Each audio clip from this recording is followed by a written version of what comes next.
How's it going? How's it going? How's it going, everyone? Elier Gonzalez here again. And today we're going to talk about is the React performance, but specifically take a look now at the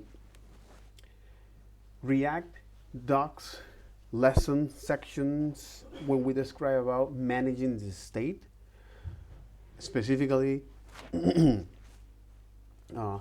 looking at how can is managing our state update logics, and then how can we pass down data to different components as a way to now finally take a look now at this section, which is escape hatches, and to see what is the use case when we can cover that.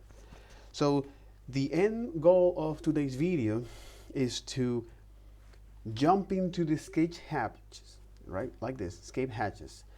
And then now understand at least the first concept here, because after all, what I want to build is a Trello clone from scratch, and I want to record that process as a proof of social work, as a social proof of work. And we're gonna make a quick recap of this particular course, which is taught by Steve Kinney, the head front engineering at Temporal, this durable execution platforms. So you can think of this like the Kubernetes that cover specific business use cases. It's an open source tool. It's also some of the things that allow, for example, Next and Vercel to be run, especially Vercel. But in any case, the specific thing that we're going to see in this course is that how can we structure our React applications in a way that is performant? How can we use this memorize, and which strategy can we go with to make our React applications performing as possible? How can we now load things using the React built-in tools like Suspense? Understanding is now this concurring feature of React 18. So for example, you have now higher priority. Before React 18, everything is high priority rendering, and now we have this low priority rendering, such as use transition and use defer. Okay, and how can we now look at and inspect the profiler, which is part of the component of the React Dev tool, useful for performance, and the component tab, useful for development. So after all, the end goal of this course is to see how can we write React components in the most performant way possible. Okay, so this is more describing about what are the skills that companies are looking for, and also for yourself in your life. It's like how your thinking process, your analytical skills, how good are you to communicate your idea, your technical communication, based on your approach. Sorry, can I implement your approach based on your explanation? And also, do you know the trade-off of this good engineering practice, as well as how is your social skill, how is your soft skill? Okay, are you patient? Do you have empathy? And lastly but not least, the domain-specific knowledge, which is in our case JavaScript. All right. So on that topic, we're gonna make a quick recap of the introduction, the React rendering, so we can jump into what we really care about, which is this. Okay, so this introduction from this course is more about what is the value proposition of performance, something that you can apply that to your life, which is not doing things is way faster than doing it. If you take that to your life, it's like, well, not doing things that are not priority is way faster than doing it. And there's some corollaries to that, which is doing things that are, or doing things later on is much faster than doing it right now. So again, eventually you will need to learn React and how that works. Why is that? Because especially if you're going to write your React components, perhaps initially, if this is a small app, well, everything will work as expected. But as your application grows and scales, and then you have to now add more interactivity and more UI elements, and how you can now provide more interactivity to the user and make this in a way that is easy to manage, you eventually need to learn React and how that works. Also, how can you describe this core concept? So the point of this is that once you look at that, you're now going to develop and build a tool set that allows you to diagnose this React performance issue, and then come up with some sort of solutions, some best practice to do that. So this is pretty much like you have a big knot, and then you starting to pull the right threads, and then you apply the technique that you already know, or that you already learned, until it's done. So we jump to the React rendering, and for that, let's go to now look at the React Doff, the learn section, as a way to now be able to describe in the most precise and effective possible way how the React is working. What is React under the hood? So first is React, after all, it allows to describe UI. And what is UI? Is this user interface element on the screen. Okay? So by allowing us to define components using JavaScript functions, we can also look at how can we import them, components, export them, how can we connect those components, in the case of that, to JavaScript, okay, using the JSX, and how can we now render components conditionally, which is then something we're going to talk about later, about how now these components preserve these states, all right? And when you actually show and when you're rendering is a component, you are rendering is not an object, not an instance. In fact, it's a blueprint here. It's a lightweight blueprint when you're doing this conditional rendering. Again, something that we're going to see later. And also we look at how can we render list of elements, and how it's important to put a key when you're listing this element, pretty much like you have a file, all right? You have a folder, sorry, when you put all of these files there. And if you, for example, remove one of those files and you don't know you don't have any tracker, you don't keep track of them. So, exactly. Also, another good example is, let's say you have silverware, okay, in your kitchen, and all of them is organized in one of your cabin, okay? So you have forks, small spoon, soup spoon, knife. So putting a key is like actually giving is this particular space or this identifier. Hey, you know that this is it. Because otherwise you can get all of your silver spoon and throw that into a bucket. So good luck trying to find the knife. And then how important is to create our components in a pure way. Why is that? Because it allows us to run those components in any environment, JavaScript environment, whether it's on the client or on the server, where workers. And also, if we're using is now memorization techniques as a way to say, hey, I don't want you to render this component, and in fact it allows us to now catch that components.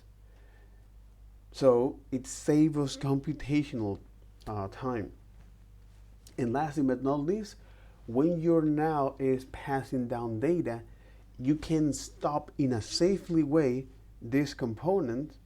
And this is one of the three reasons from the docs of why we use is why you should define your components in a pure state. And then how now React see these components as through the render tree. The render tree is the way of how now the React can determine which component you're adding, which is your component structure.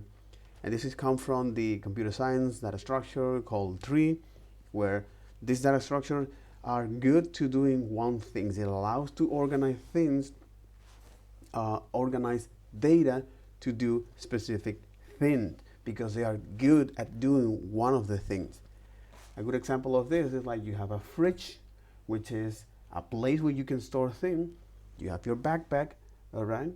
And you can put is in your backpack fish and frozen ice cream, right? You know that that's not the right place, but well, this is a place where you can put it. So you don't want to have a smelly backpack, right? So if you don't want that, well, you put that in the proper data structure, in the proper store, which is the fridge. So that's exactly how this data structure makes sense in the common world when you are starting to write this application, and when you started to understand this complexity and how do we get here. So this is the render tree. It allows, or it is the way how React see this component that you're defining. And the other is the tree dependency, which is allow us to pass now data or these utility functions to our components. And the idea here is to reduce the bundle of those of your render tree as much as possible by passing is only the necessary code or using the necessary code, because you don't want to send a bloated code to the client, to the browser, especially if they are in poor call coverage areas with low Wi-Fi connections, 2G or 3G.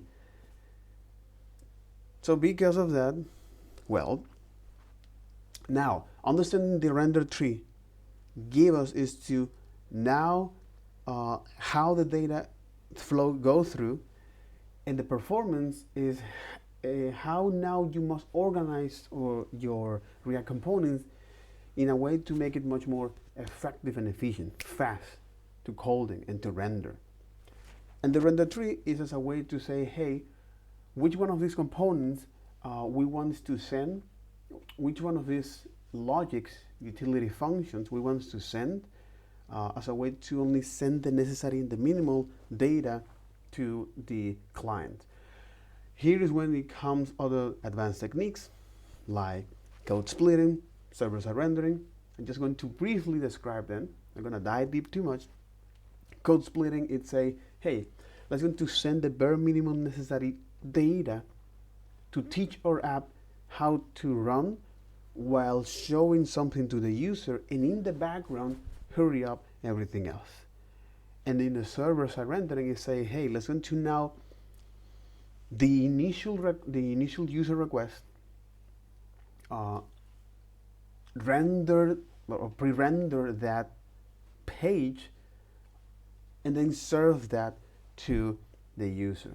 So by serving that, now in the background we can define some other logic.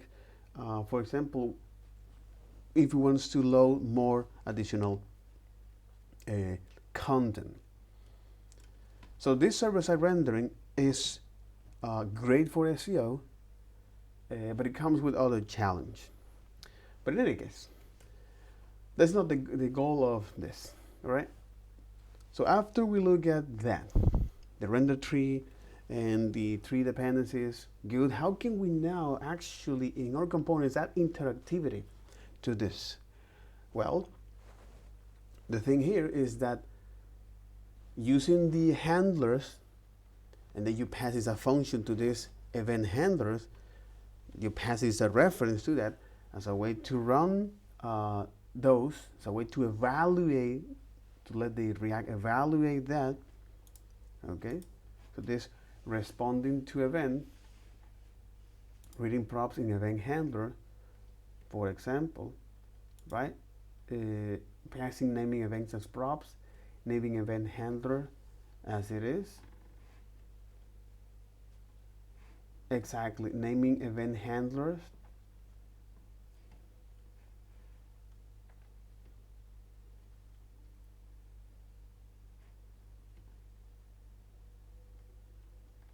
Exactly, naming event handlers, and the other is the event propagation, because if you have several components where now each one of them are triggering events, for example, like here, if you have play movie, exactly. For example, this is one of the things that is called from event propagation, which is something that is common. This is how the DOM works as a way to do that, and how you can stop propagation from that, and then preventing the default behavior and that kind of thing. So the point here is to, once you look at how can we respond to events, okay, using is the event handler, defining as a function, and then pass them to the event handler.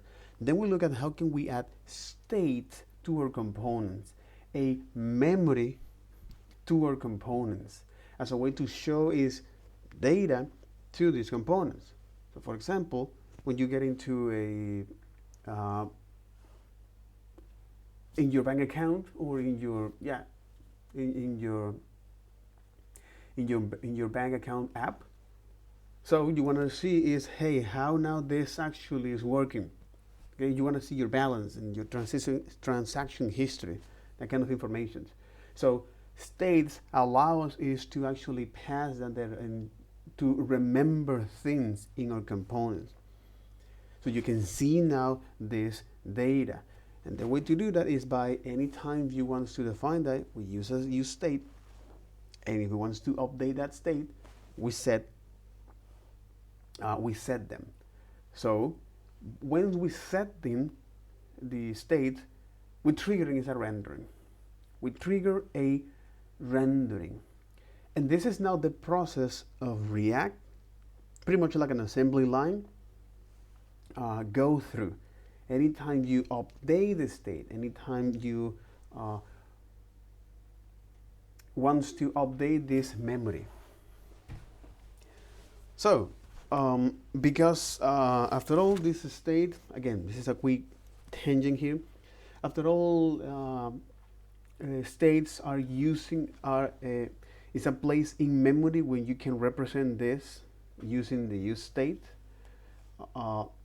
Is using closures behind the scenes, and these closures is just a JavaScript features that allows us to access to the outer lexical scope from the inner code, from the inner function scope.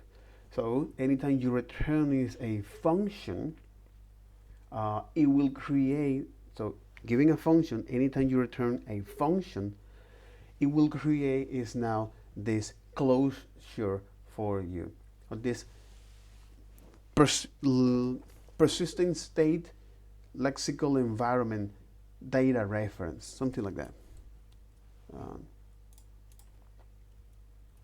Yeah, persistent, exactly, because it's persistent lexical scope reference data. And I think that is much more meaningful, okay? Because after all, closure can be something quite confusing, but now this persisting lexical scope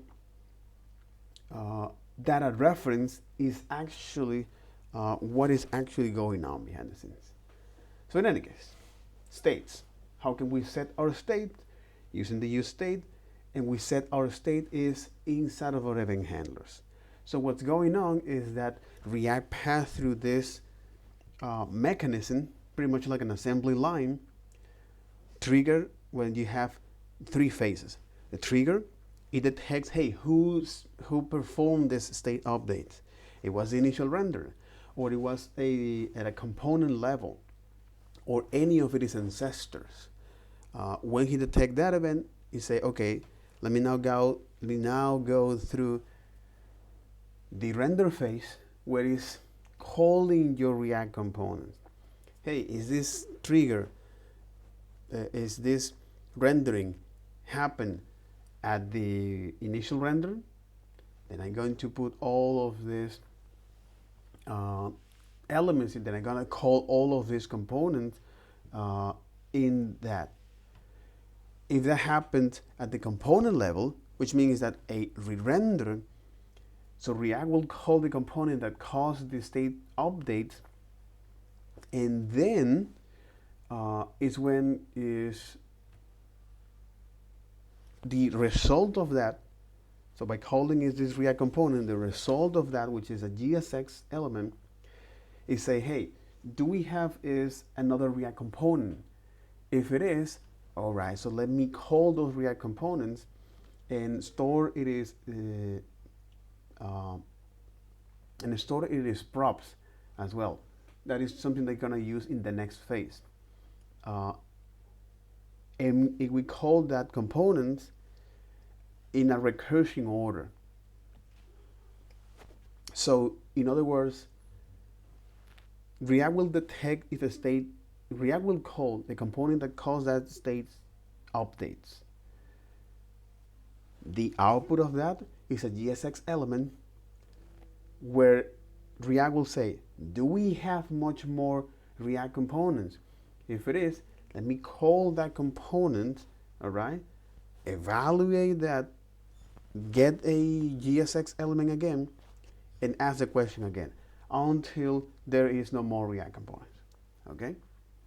And then on the commit phase, it's a, all right, now that I call all of these components, okay, let me actually apply the necessary DOM updates to those components whose GSX elements are different, whose where there are difference between renderings. And then is when you apply these DOM updates, where now the browser detects those DOM updates and paints the UI. So this particular process of understanding this is something very, very, very important, also quite intriguing, because it's like, all right, this is not how actually React is working, okay? And it will continue until React knows what to display for that. And during the initial rendering, React will create the DOMs node for section H1 and 3. And during a re-render, React will calculate their properties, okay, if any have changed since previous rendering, okay? And it will do nothing with that information until the next step, which is the commit phase. So anytime it calls those components, okay, during a re-rendering, it will calculate its property, okay? And if any of them change, it will store that information. So now in the next phase, the commit phase, it say, okay, which of these renderings are different? Which of these components states are different?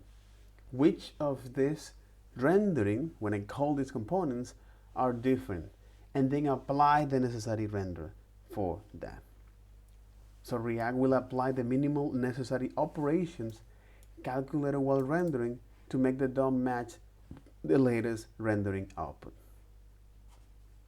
So React only changes the DOMs node if there is a difference between renders, like this.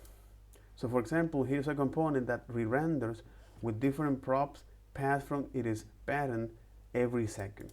Notice how you can add some text into the input, updating its value, but the text doesn't disappear when the component is re-rendered. So after that, on the initial rendering, React will use is the append child done API, and then put all of the nodes it has created on the screen. But instead of re-rendering, it's gonna put that. This process is something important to describe, especially because as you move on in your career, you're gonna see this in actions, and someone actually gonna tell you, it's like, hey, how these things work, what is going on behind the scenes, okay? Because there's sometimes some very finicky components that actually you don't know what's going on, and then you're figuring out what's happened. So have clarity here is crucial as you move on in your career, because now you can tackle more ambitious goals. You can also create more interesting solutions, not only for the company, but to satisfy the users, and so on and so forth. All right, so then we look now at how can we think our state as a snapshot, okay? And that is because unlike variables in JavaScript, states behave more like a snapshot. Okay, you want to know the behavior of the snapshot, and that is so. Anytime you set an state, React takes a snapshot of this state. It takes your change, okay, and then give you a snapshot of that. And this snapshot here, or this rendering, and take a snapshot in time.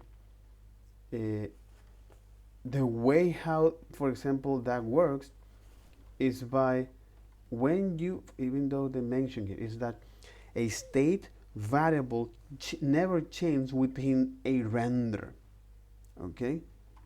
In fact, which is something they describe here,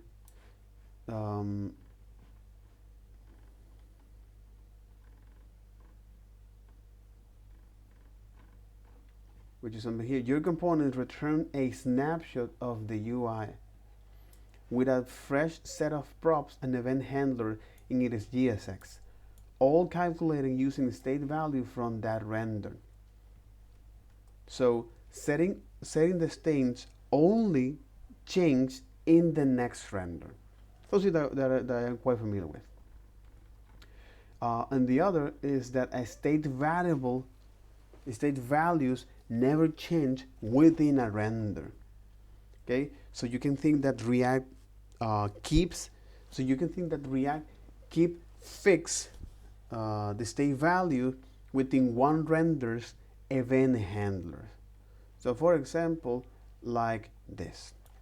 Okay, so when at the moment you call that, you can think that React fix that state on the event handlers within one renders on the event handlers as it is.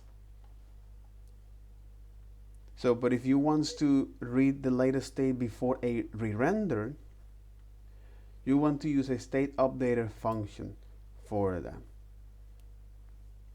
So this series of state updates, as a way to queue, is now this series of states, which might be helpful that you actually doing several state updates before trigger a rendering. Okay.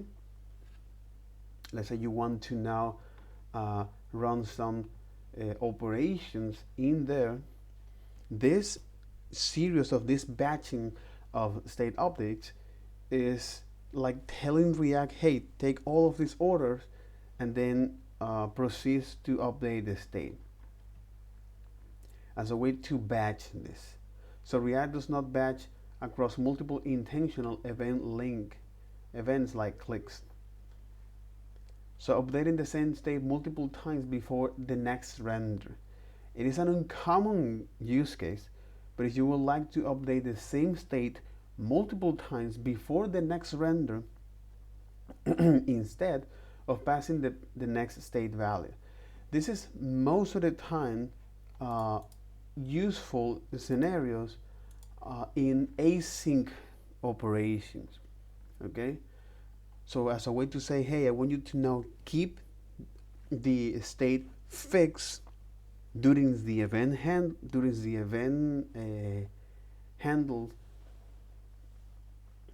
the rendering event handler, or within the event during the event rendering during the renders event handling during the render event handling. You want to set that, okay? So you can think of this like that, and that's a very interesting and an uncommon use case of that, but possible. So for example, here we look at that. Is this one: fix the request counter and implement the state queue yourself. Because here you say, okay, what I'm telling you this is fix this state during the event handlers. Okay, so what happened is that pending here is 0. After you call this is now after 3000 milliseconds, you're gonna also set the pending to -1, which is, hey, again, snapshot states are snapshots. Or you can think of this like React fix the state value within a rendering event handler, like this. So for example, if you want to actually perform what's going on, if you want to actually enqueue a series of states, you do what you now is pass a functions to this as a way to enqueue this. But of course you must pass is the pending. Hey, this is pretty much like piping, which is a very interesting function that allow you to say, hey, given this previous or given this input, I'm going to apply this transformation, and the output will serve as the next, and the output of this will be the input of the next function. You can think of this like an assembly line, okay? Like a motorcycle assembly line or tacos assembly line, which is great. So what you're doing here is to say, hey, the pending state that we got in this moment, I want you to now increment that and return this value. Okay, so perform this. Okay, I want you to now update the state here +1. Okay, which is initially is 1. Okay, after you wait for that, I want you to now is the result from the pending. Okay, with the previous the result of the pending that I update, I want you to now take the same state, okay, as an input, all right, and then apply some transformation here. And then I'm going to do the same here for completed. Okay, why is that? Because completed, after all, is a fix, right? Completed, after all, is a fix. So if you do, for example, this, it's going to perform this operation properly. You know? Wait, what? Oh, of course. Of course.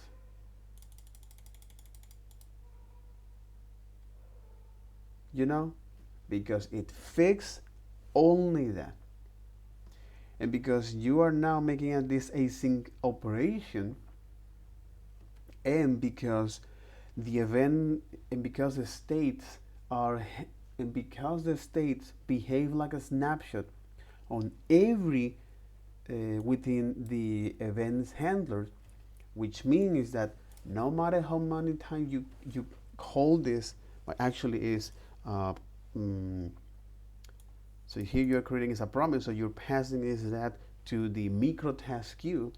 So no matter how many times you pass or you run this, the complete will be 0, no more. So we are not is enqueuing or batching series of updates here. So as a way to actually do what it's supposed to do, which is now, hey, I want you to now do this kind of operation. The previous elements, okay, the previous elements, I want you to now update this and return that new state. So when you now run this,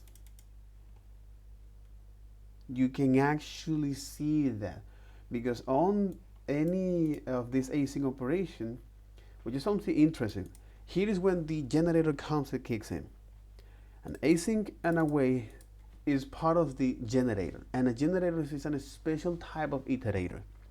So iterators is this way in how can we now access to our data as a sequence of them, as a flow of data, okay? And the reason for that is because when you started to deal with large collections of values, it'll make much more sense to have a function at any time we run that. We get the first element. We run that again, the second element. We run that again, the third element, and so on and so forth. Regardless the data structure, okay?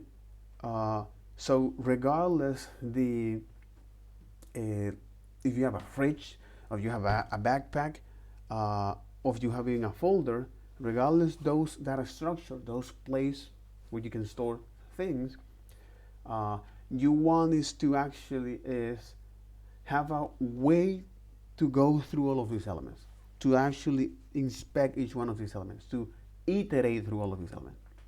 This is also a design pattern called iterator. Okay, so this behind the scene is using is a generator, which is a special type of iterators, and the iterators follow is a protocol. Okay, you have is the iterable. What you define is the behavior, the iterable behavior that this object will have when you use a looping syntax like for of or for in. And like for of, for example, MDN here, how to use promise. Now is the for of. No is iterators, like that.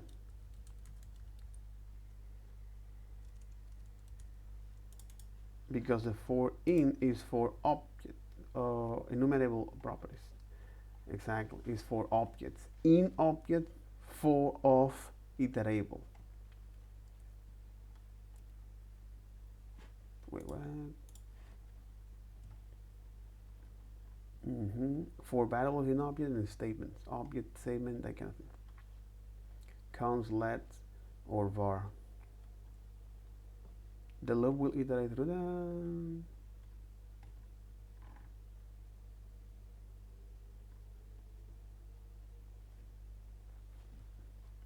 For in statement, iterates over all enumerable string property. Enumerable string properties.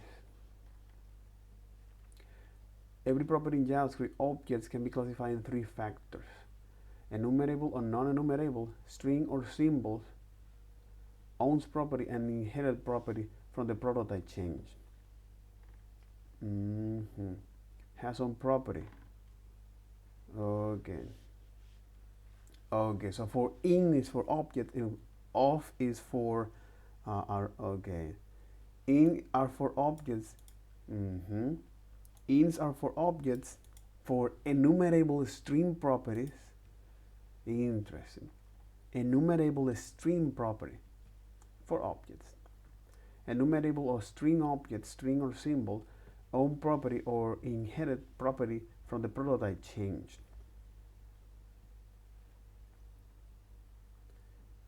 Querying object properties.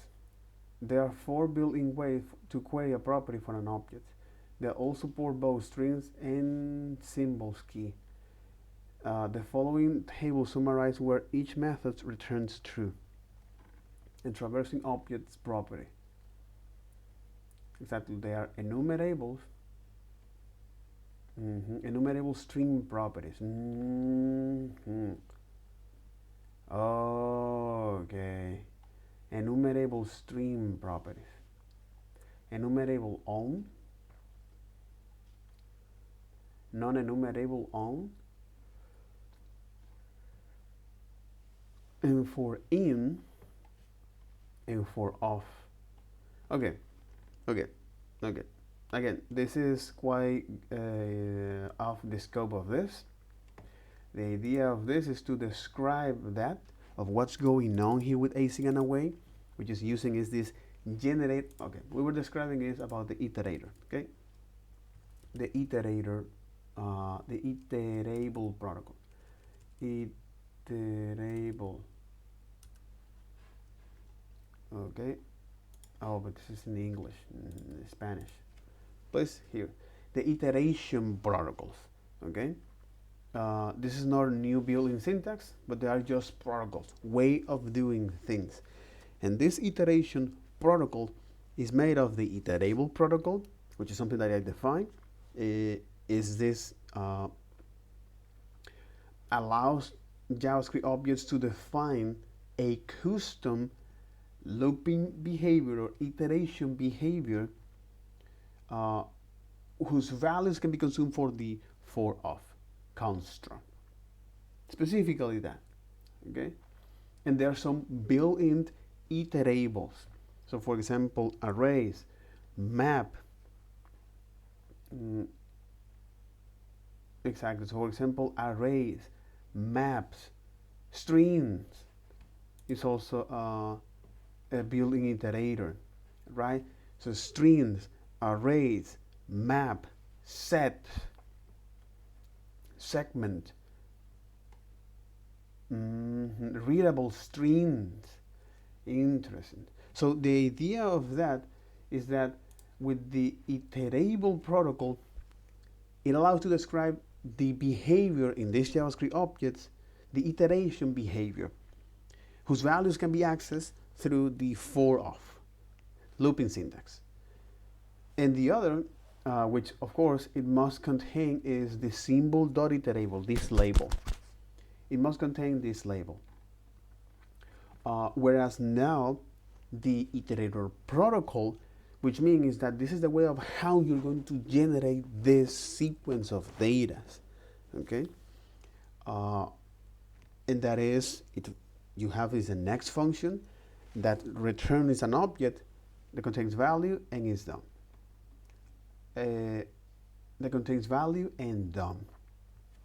So, because implementing your own iterables requires careful programming, especially because you are now making a use of closures and that kind of thing. So the generators is a powerful alternative that allows us to define is the iterative behavior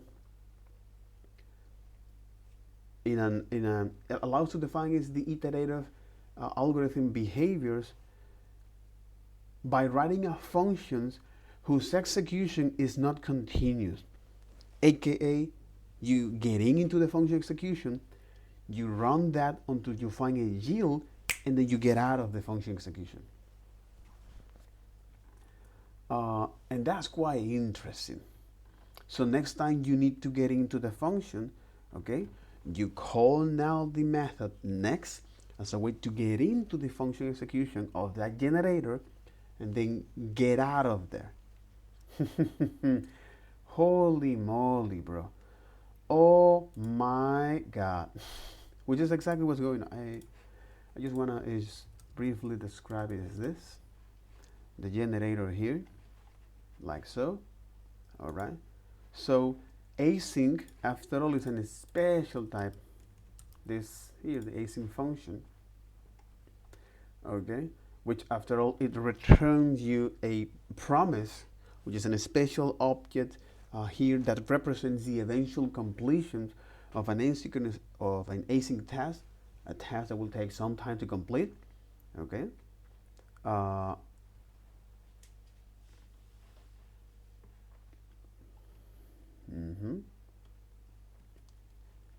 That's right.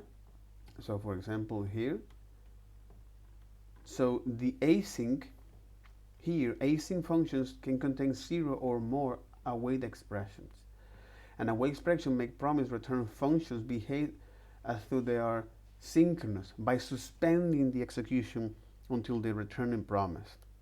So they suspend or they get out of there. The purpose of async await is to simplify the syntax necessary to consume promise-based API. The behavior of async and await is similar to combining generator with promise. So you can think of this like in the generator where you, in fact, let me actually make sure to do this. And I'm making this quick recap for myself, of course, which is a special type of iterator, okay?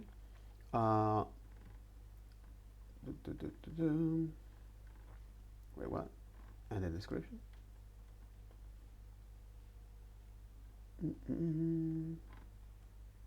Instance methods, iterator, exactly. But it's no. Okay.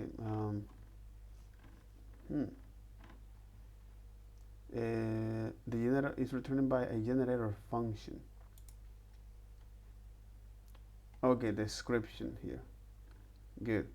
So the whole point of this, okay, is that it allows you to create is a generator function object whose object follow is the iterator protocol, which means that it has is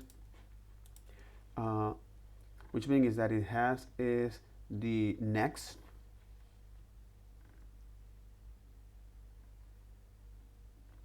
okay, this generator function, okay, which provide for generator functions here, that this generator function, okay, it actually conforms to the iterator protocol, whose contain is, let me see, it's actually on the syntax here.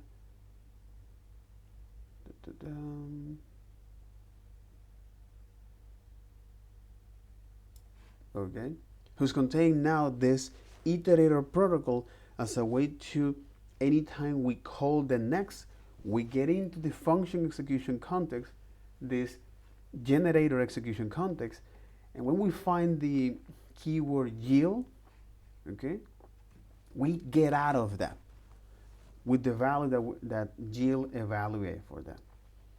So the generator function body is executing until the first yield expression, which specifies the value to be returned from the iterator, or will, like this, delegates to another generator. The next method return an object with a value property containing the yield value and a DOM property, which indicates whether the generator has yield it is last value as a boolean. Exactly.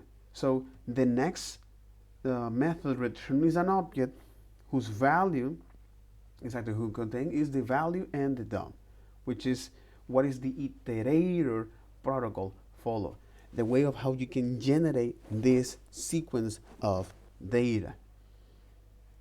Calling the next method with an argument will result the generator function's execution.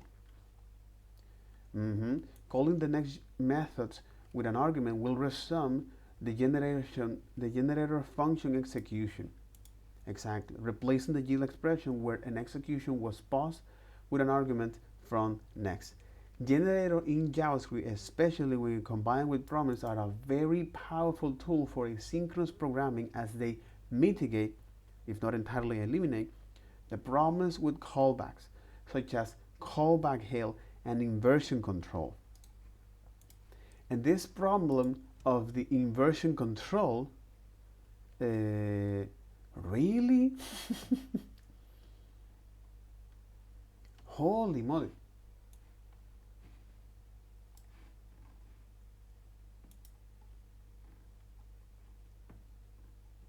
But this is rethinking asynchronicity. All right, let's talk about a pattern on top of callbacks. This has actually been around for a really, really long time. It way predates JavaScript. This terminology didn't even really exist in JavaScript until people started trying to adapt this notion in JavaScript, and the word is thunk.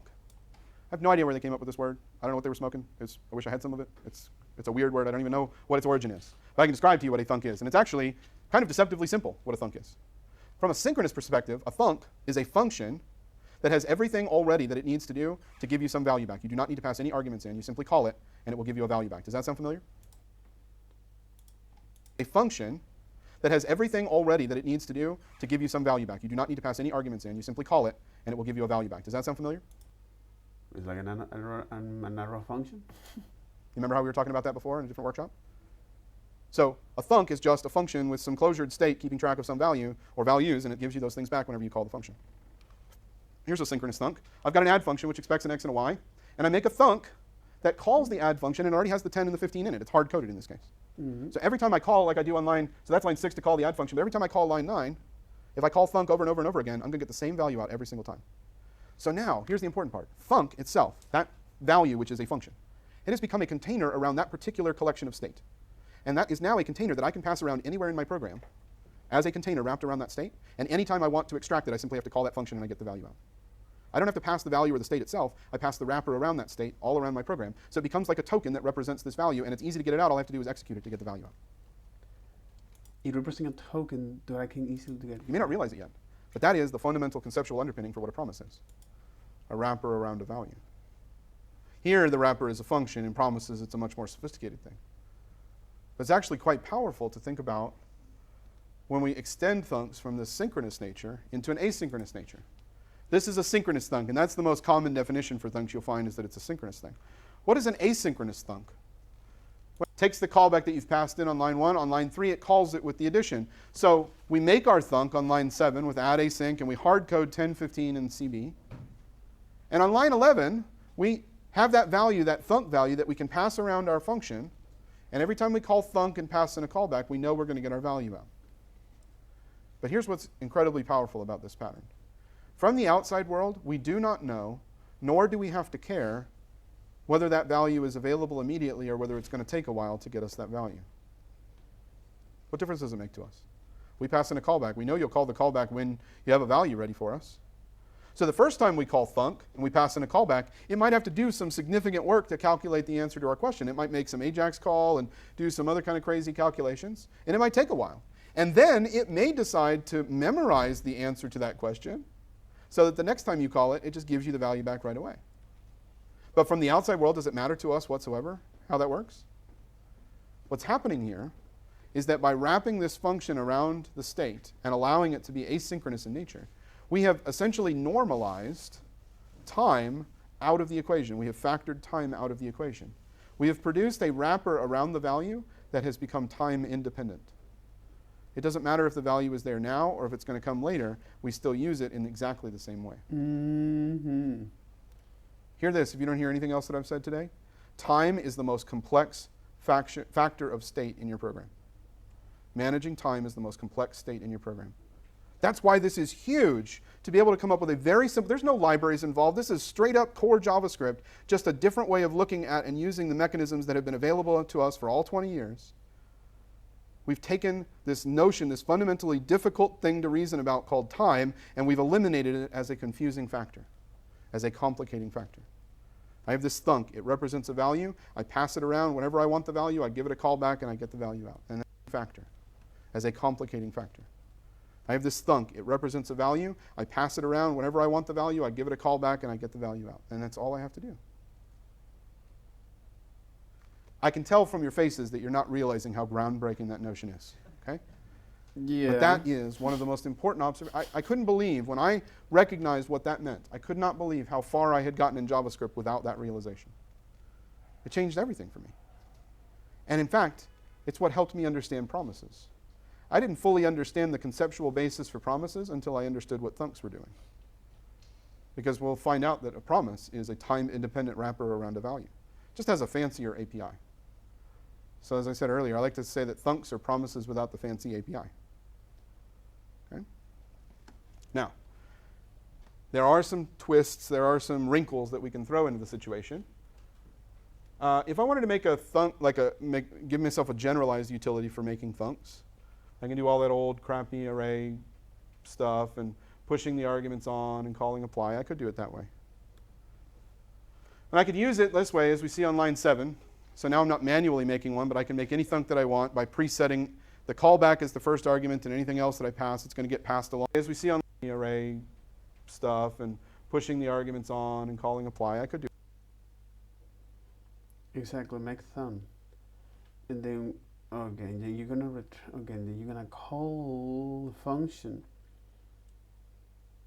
Okay, which is the function that you're receiving, and the argument here from this array slide.call argument, because this is now how you're gonna get these arguments in these functions.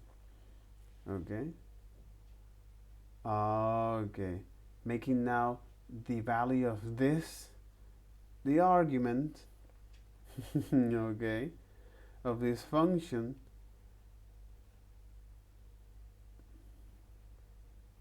and then you say, okay, let's going to return a closure here with this callback. This can have access to the args, and let's going to now push all of these callbacks that I'm receiving here, and then apply those, right? Which means is that call and apply. And then I'm gonna run those functions with none of this, this value, with the value of this null, follow with the arguments.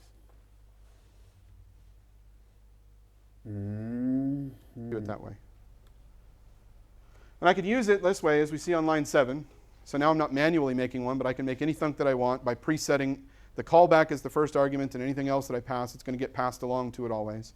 And that's how I could produce my thunk. So I could make myself a utility for making these, which would be not fundamentally terribly different from a promise constructor. Make thunk would be kind of like a promise constructor. It's a constructor for thunks. Yes? Could you go through the, so when we talked about the problems of callbacks, this inversion of control, not too early, not too late, not too many times, and just expound a little bit on that with how the promise thunk is. We're actually not gonna have any solution to inversion of control with thunks. Yeah. Okay. Promises are gonna solve inversion of control. Okay. We're not quite there. Yeah. Okay. That makes me more. Yeah, we haven't solved inversion of control yet. Yeah. We're laying the conceptual underpinning for promises, and that's why we're looking at that. Yeah, I just wanted to, because that realization happened earlier when we're like, now getting a better understanding of what promises are. Yep. And just wasn't sure how much the fancy API is, solving our problems, or how much is the thunk solving it. Yeah, got it. The thunks really aren't addressing inversion of control. The nature of how promises are designed to solve that. So we'll get there. Okay. There's a question about going over slide 39 again. This is a synchronous thunk. As you can see, I have an add function that receives an x and a y, and I make another function called thunk, which doesn't need any arguments at all. Thunk can simply be called because it is hard-coded to know to call the add function on line 6, and it's hard-coded to know to pass in the values 10 and 15 also on line 6. So everywhere we do something like we do on line 9, we're going to get the exact same value out. That's a synchronous thunk. Slide 40, the asynchronous version. Exactly the same concept, except we need to pass in a callback to our thunk. So line 11, I can't just call thunk and get the value as a return value. I have to call thunk and give it a callback, which will receive that value as I do on line 11.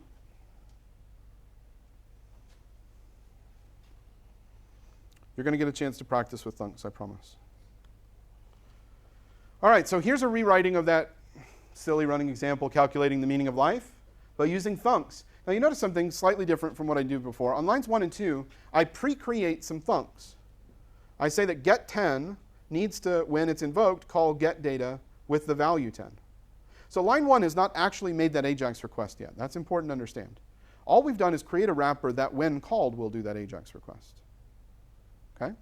So I've pre-set up the get 10 and the get 30 thunks, and I can start using them. So on line 4, I use it, call get 10, give it a callback. I know 1,000 milliseconds from now, num1 will have the value 10. Makes sense. Then I use the Okay. get 30 thunk on line 6. Now you notice on line 9, I create another thunk. Why couldn't I create that thunk, the one from line 9, why couldn't I pre-create that up on line 3? Why couldn't I create that thunk, the one from line 9, why couldn't I pre-create that up on line 3? 6. Now you notice on line 9, I create another thunk. Why couldn't I create that thunk, the one from line 9, why couldn't I pre-create that up on line 3?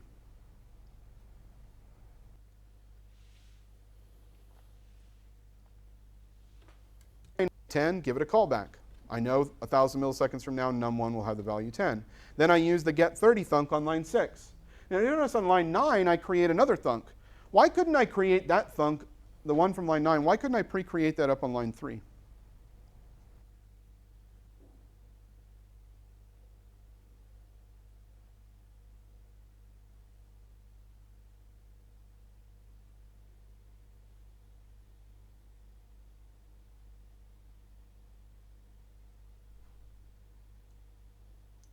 Because you wouldn't have access.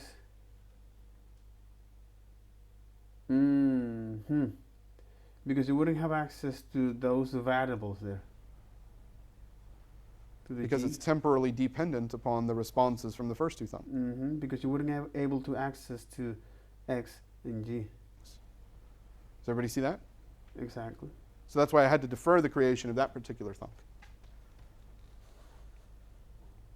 But on line 13, I can simply call getAnswer, which is my thunk, and I will retrieve that. Now getAnswer happens to be a container around that value, and I can pass getAnswer all over my program, and anybody that needs the meaning of life can simply call that, give it a callback, and get the answer back.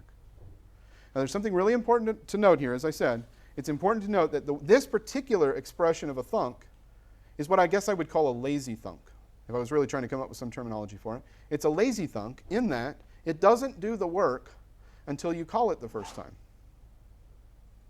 You could make an active thunk which did the work and just held on to its response. So it did the work right away and held on to the response. That is another way of doing a thunk. And I'm giving you a gigantic hint for your upcoming exercise. Is it like deferring a promise or something? It's a lot like a promise. That's why I'm saying these It's a lot like a promise here. are the conceptual underpinnings. So our current expression of thunks is very lazy. It is possible to do thunks in a different way, which they are active. That means the first time they're called, the first time they're set up, they do the work, and they don't give you the answer until you pass in the callback. All right. That was quite interesting because now we are getting into the intricate aspect of nature, of the intricate aspect of JavaScript nature, and that's what I need. That's what you need to pay for your mentors. And I go to dedicate to JavaScript, man. I'm going to dedicate to JavaScript. However, even simple solutions to these problems can be achieved with async function. Callback helps, something like quite familiar, and the other is the problem of inversion of control. So the whole point of here, okay, the whole point of describing here a return statement in a generator when executed will make the generator finished. Done. So the whole point of describing this is just as a way to look at what's going on here. In this rare, in this rare use case, as they like to call this, right? In this uncommon use case, but this uncommon use case is now putting a test your JavaScript knowledge, to see how do you really know about this. And that is, anytime you are creating is this, an async and await is behave. I close this. Okay. So an even simpler solution is async function. So anytime you create this, okay, this async and await is similar to combining promise. Is similar to combining promise with generators. Generators, after all, is these functions that allow to describe is an iterative algorithm by running a function whose execution is not continuous. And you may wonder, what in the F did you say? Right? So, because we need to remember what are functions after all, which anytime you define a function, you put that in memory. And when you do that, when you call that function through the parentheses, you say, all right, I'm calling these functions, which means JavaScript create a new execution context, function execution context, okay? What it contains is the thread of execution, this component that actually walk through the code line by line, and a local memory. But because this function, okay, anytime you run that, it goes through that and then remove that. So in other words, anytime you run a function, or you call a function, it not only create a function execution context, but also it add that to the call stack, which is a way of how now JavaScript can keep track of which line of the code is currently evaluating. Okay? So with this, now anytime you run a function, it will go through that, evaluate that, and then remove that from the call, and then pop up from the call stack. So this function here is now, this generator function is now saying, hey, instead of actually is running the entire function, okay, I want you to now getting into this function. When you find the yield, get out of the function execution with this value, and the next time you want to get access to that function, we run the function called next as a way to get in there, okay? Run the instruction that you want to until you find a next yield, get out of that, and you're gonna continue this process until in that generator function it finds the return. And that's, to me, is a what in the F. So again, when you started to learn this kind of concept, or when you started to learn this JavaScript or Python, frameworks like React and that kind of thing, what you are learning is their mental models. That's what you're learning from there. So you're learning is the experience of a lot of people that come before you, all right, and do that. So you are learning from all the previous. You are learning from this. You are learning from this stream of people throughout history that now contribute to all of this, and now make these things available and practical. And this is not an easy task. This is something that takes years, has taken centuries here. And with all of the political instability along the way. Yeah. Political and economical instability along the way. Oh my French toast got up.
Probably Lyon, the French.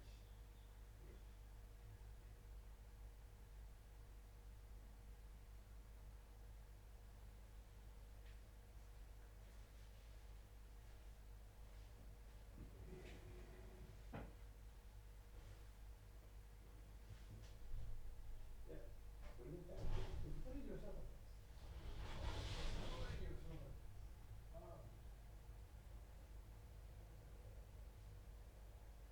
Putting yourself a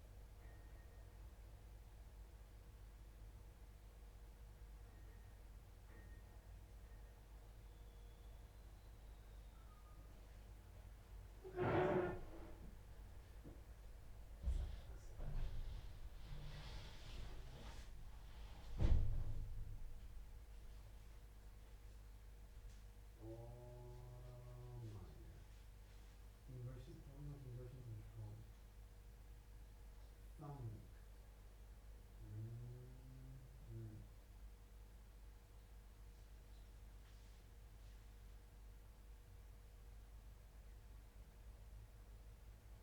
Oh. Holy shit.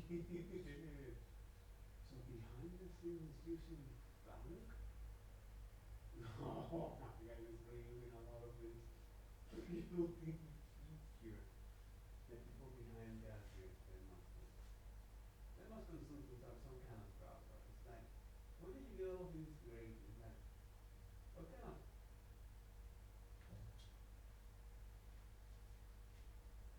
what kind, what, what type, what kind of fungi member you consume frequently in your foods, right?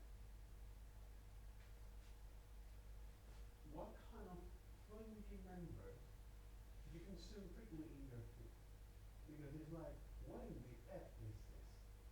I mean, you're very creative. When we have limitations, crisis is the best motivator. Crisis push our creativity to our limits. Mm. Mm. Mm. Mm. Oh, okay. They are. They are. Good.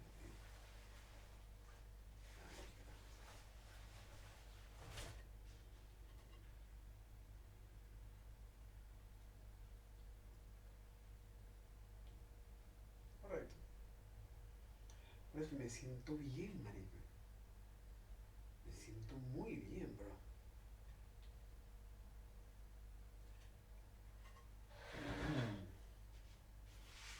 Mamá, me siento muy bien con 72, 73, 72 kilos. Me siento óptimo, bro.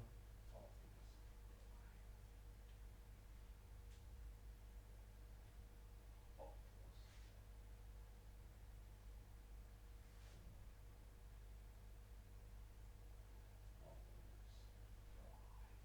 Óptimos. Óptimos. Optimus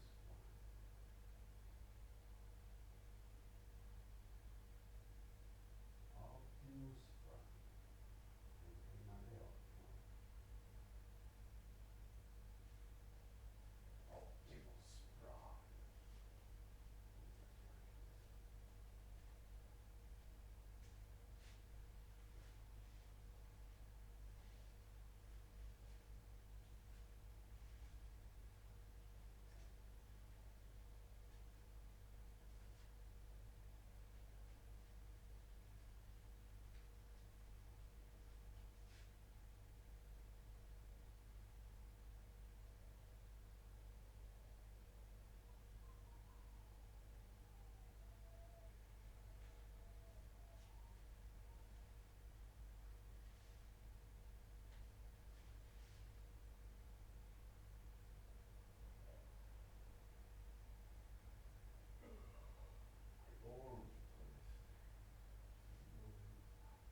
tan sano es meterse 3.000 calorías en una sola comida. 3.500. Comiendo. O sea, es aprovechado. Yo me atrevería a decir que el cuerpo estaría diseñado para eso. Me atrevería a decir que el cuerpo está diseñado a la carencia, por lo que se observa en la naturaleza. En la naturaleza no hay abundancia, especialmente los seres orgánicos, seres vivos, no tienen abundancia. Los que sobreviven son los que pueden hacer con poco mucho, con lo necesario, con poco lo necesario.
All right. All right. All right. All right. Cool.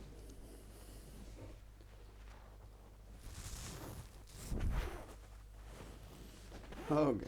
Okay. Makes a ton of sense.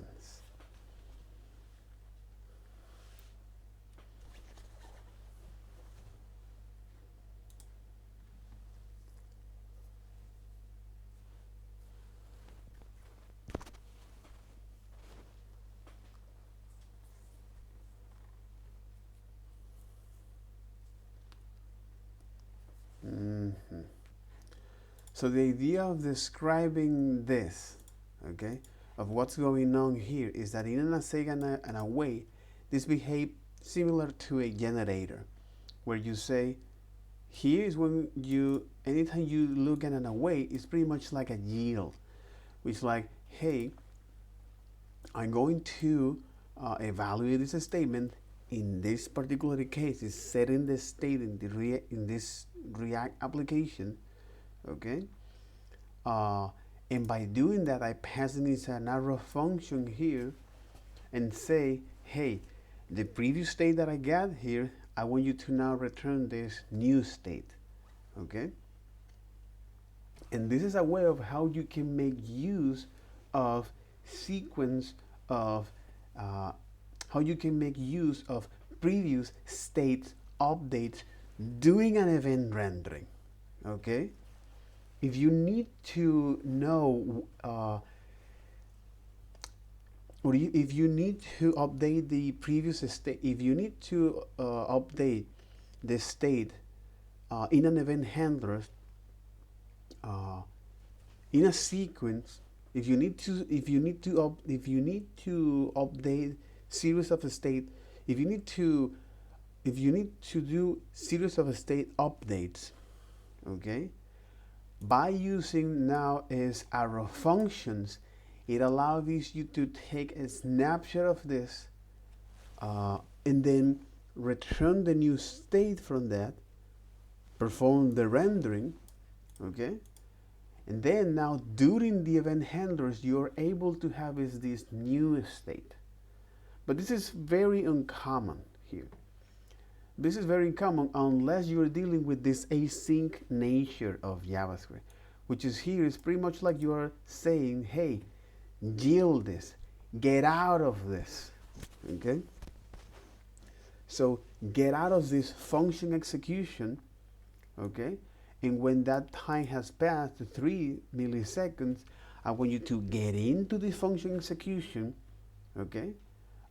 Evaluate now the pending here, which is, again, since we're using it as a functions, as a series of updates, as a series of state updates, like so.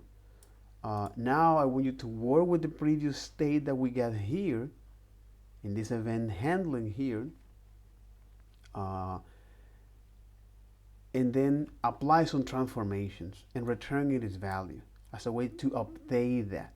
So update the state, okay, and then do that. We can also do something like this. What in the F?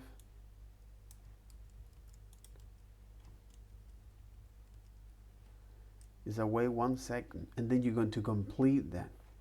So for example, this.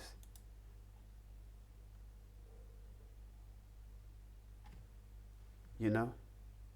And what you're doing is that, hey, evaluate first this, getting into these functions, set the state, render it, call the rendering, get out of the function execution for 3 seconds, then get out of this, get out of this function execution until you get the data.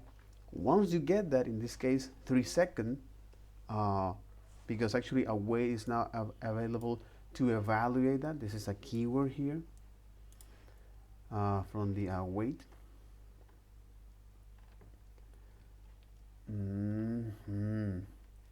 From the await here, like so. You're going to evaluate an expression, a promise, or a attainable object, okay?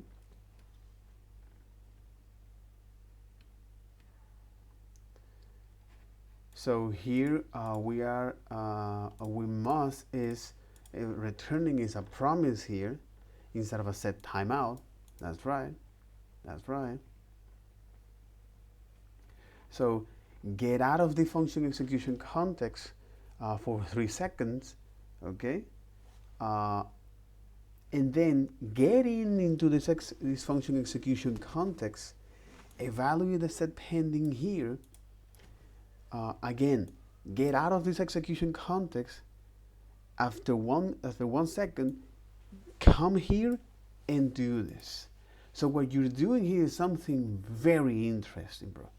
It's very interesting as a way to now set the state in this async order, right? So trigger that rendering after 3 seconds, trigger that rendering, and after 1 second, trigger that rendering, but with the state at that, with the state snapshot at that current event handling. This is how you can do, okay, as a way to work with previous states along the way. Oh my God, this is quite interesting.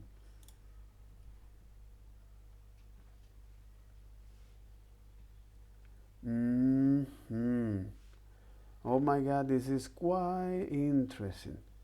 Again, this is something that is uncommon use case, but it's important to know that what allows you to do this. And here you are performing is side effects, okay? And that's something that you don't want to.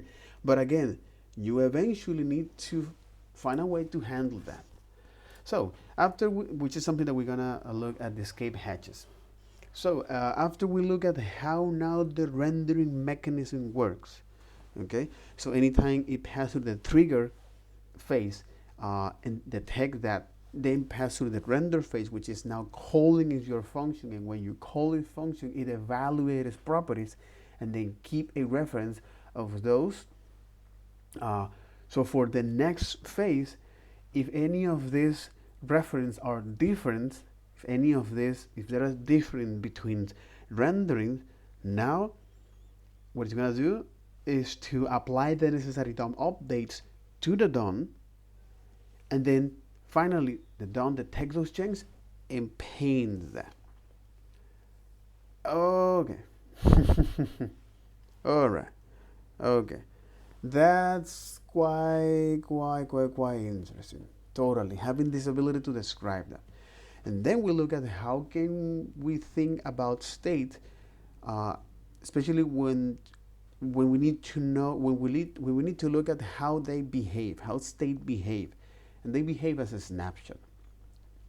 They behave as a snapshot where now the state value will never update or will never change during the state value will change is in the next state, in the next rendering, okay? And you can think that during the event handler function evaluation, React fix the state for you.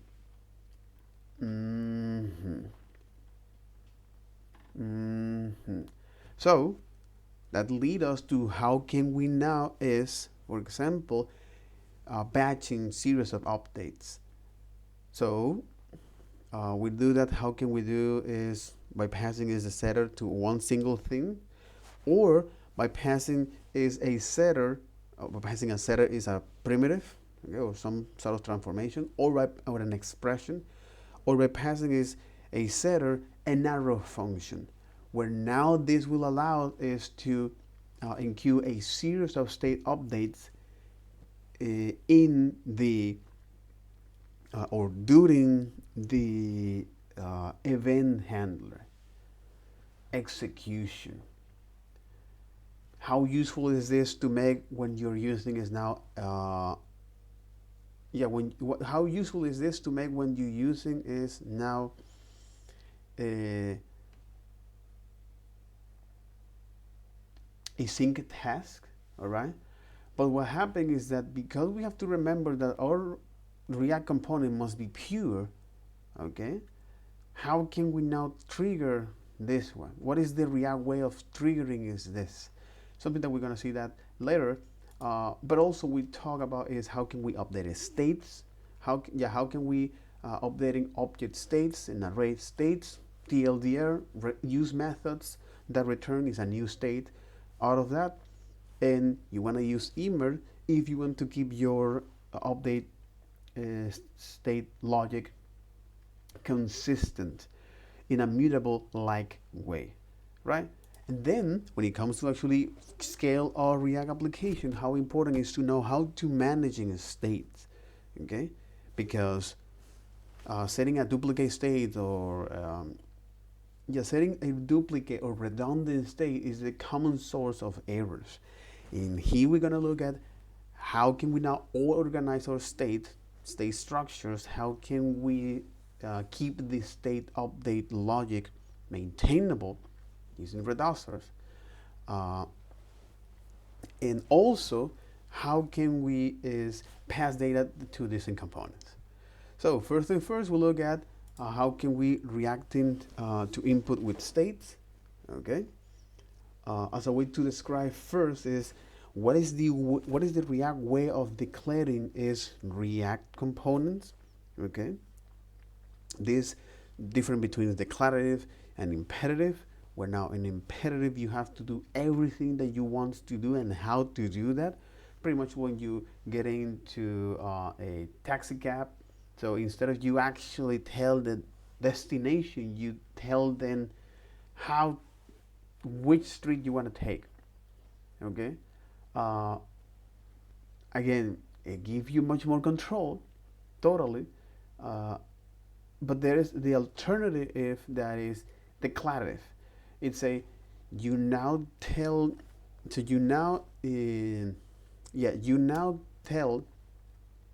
the driver the destination, and then he will find the best way to go to there.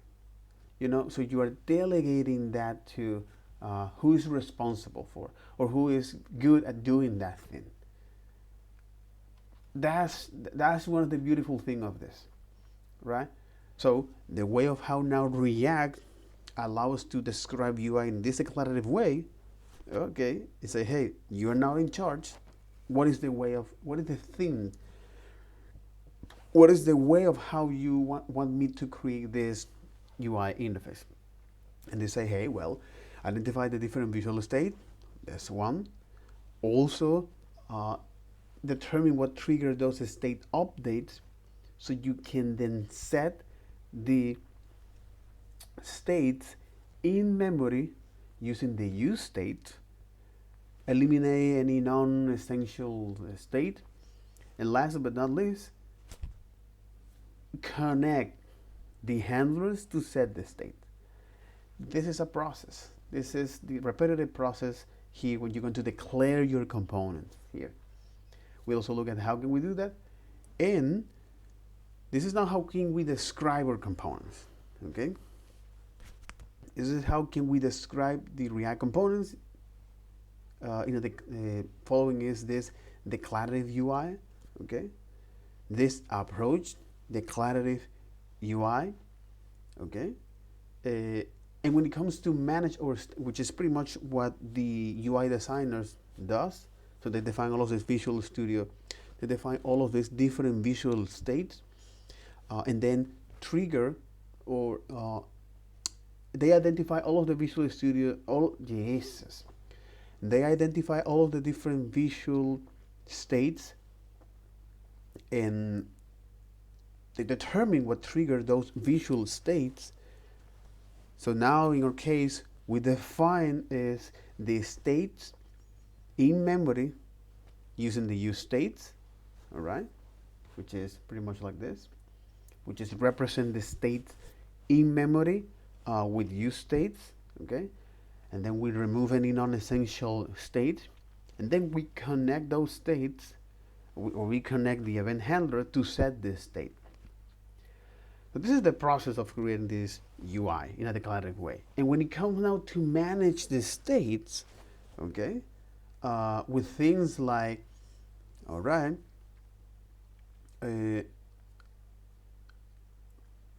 how can we do that?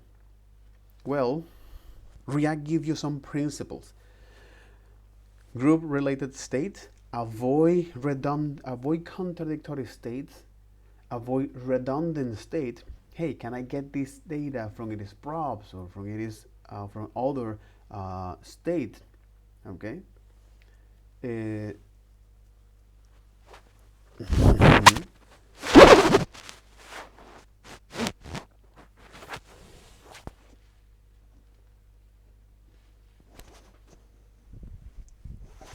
Exactly.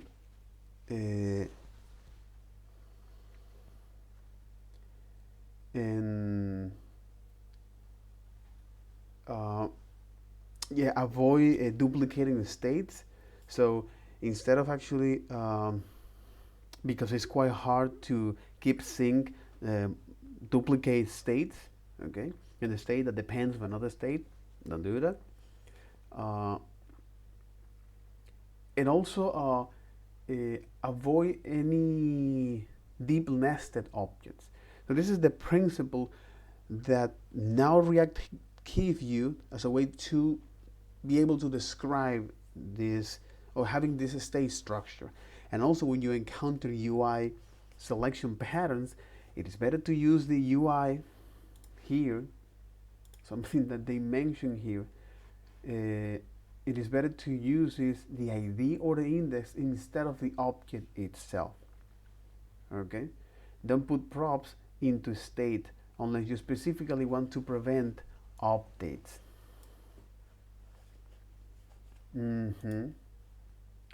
Don't put props into a state unless you specifically want to prevent updates, which is something that they mention here. Improving memory usage. Ideally, you will also remove and delete items and their children from the table object to improve memory usage. This version does that. It also uses immer to make the update logic more consistent.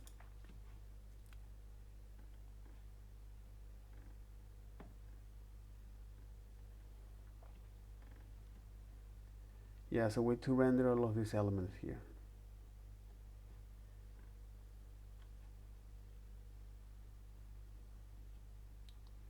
Place 3, and then you're gonna render that.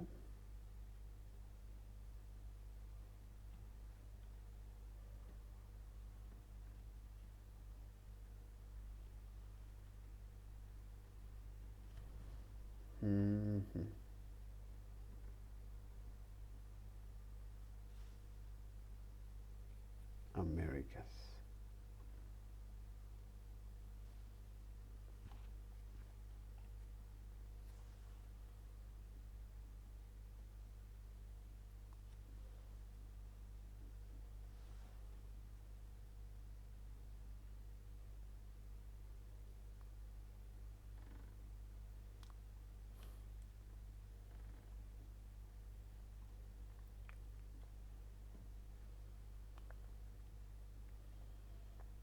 But this kind of recommendation is quite interesting. Don't put props into state unless you specifically want to prevent updates. And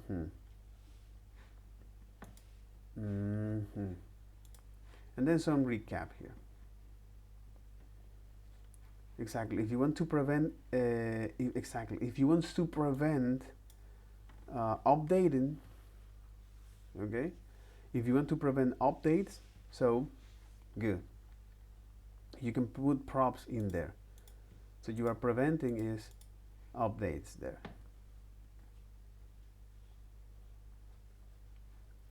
And then we look at now sharing state between components and how now by looking at this, especially you want to share several components, several states in one component. This is known as lifting state.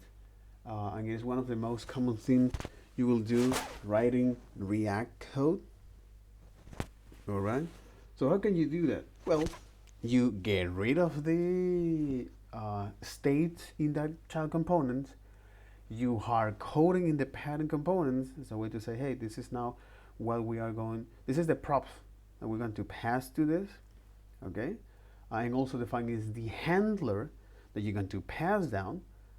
And then you add the state to the parent component, followed by the handler that is going to set that.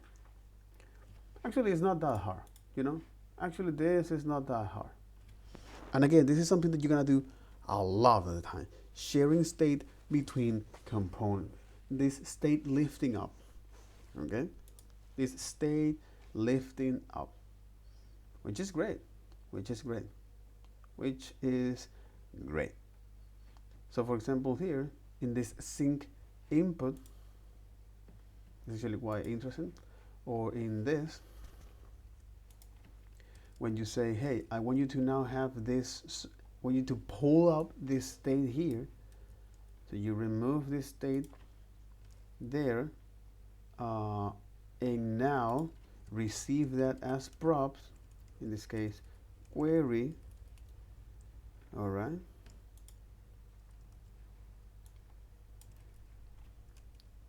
You receive that as props, and you also going to define is the handler here, which is on change, right?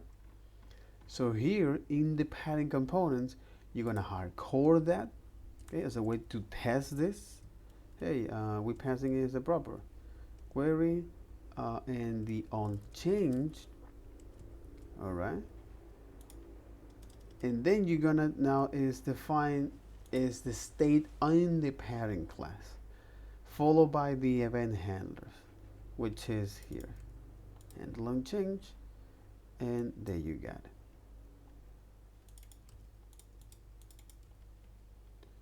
All right. So in this particular case, because anytime we trigger is a set state, we also want is to say, hey, food, okay, food just wants to have is a different reference, all foods to this, okay, and then say, I want you to filter this. I think they actually give me this. Let me actually create this, like food, there you got it, here, and I want to now filter all of the foods, okay, because this is a string that I'm assuming that in this case it is true, that star, because this is a string exactly, okay, food that starts with this, with query, for example. So I want you to give me all of those that actually match this. It's a food dot start with. It's not a function, because it's food dot name, like this. So okay, now because we were hard coding that, I want you to now pass is the proper state to this. So now when we hit here, which is causing the search bar, is going to run this on change, which means that going to say, hey, I'm going to run this handler that I receive here from the parent class, where now we are actually triggering as a set, we are setting a state, but this set state is happening at the parent component, not at the child component. So let me now React call this component, okay, with now this new state, okay, which is now S. Call these components, evaluate all of its property. Hey, query, do we have props? We have a state function here. We have a variable here. Let me actually calculate this. All right. And also going to return this.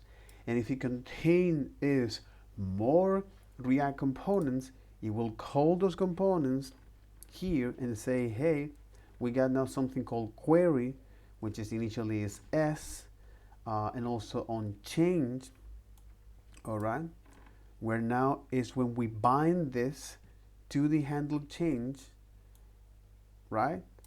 So when we detect any change on change for that, we're going to run that, followed by the value here query that we're passing. If this component doesn't have any more React components, it say, all right, what's next one? List. All right, so list we're passing is now this new computer property, so to speaking, okay, where now it's gonna return all of the elements with S here, receive them here, and then understand, and then now, well, actually evaluate is the list component. So call this component. And this case is that because we're now receiving is this all foods, I want you to now iterate through all of that and show this as it is. React now we're going to commit those states and say which one of those are different. So you're going to commit those states as long as they are difference between renders, as long as they're different between the search bar and the list items for that. So it actually keep track somehow these previous states and the new state that we're passing here. And now we are able is to actually show those, so commit those DOM updates, and now the browser repaints this. That's quite interesting. All filters with foods as exactly foods as all foods. Food name start with query.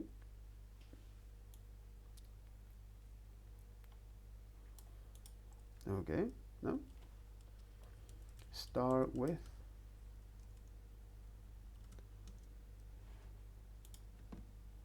It's a JavaScript from start with, exactly. Oh, yeah, if this start with, oh, because exactly return true or false. Hey, if this element actually now start with, I want you to, well, give the element as it is. Right, so yeah, F as all food. Export counts foods, okay. Foods as all foods, okay. Since this is now a string, an array, we want to iterate through all of this by saying, hey, filter the food for that, which is food.name. Okay, is the food.name start with query? All right, give it to me.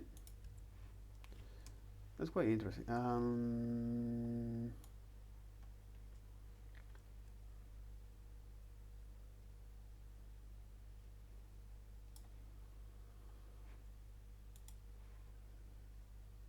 Oh, it's case sensitive. It's case sensitive. So, all right. Okay. Okay. Two lowercase.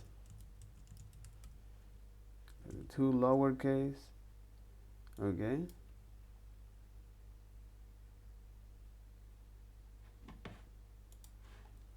Two lowercase. Yeah, two lowercase, and then the query is a string, which is two lowercase. And now it is actually compare that with all of them. This is all of, as long as they are start with. Okay, we can also add some another logic to say, hey, I want you to match.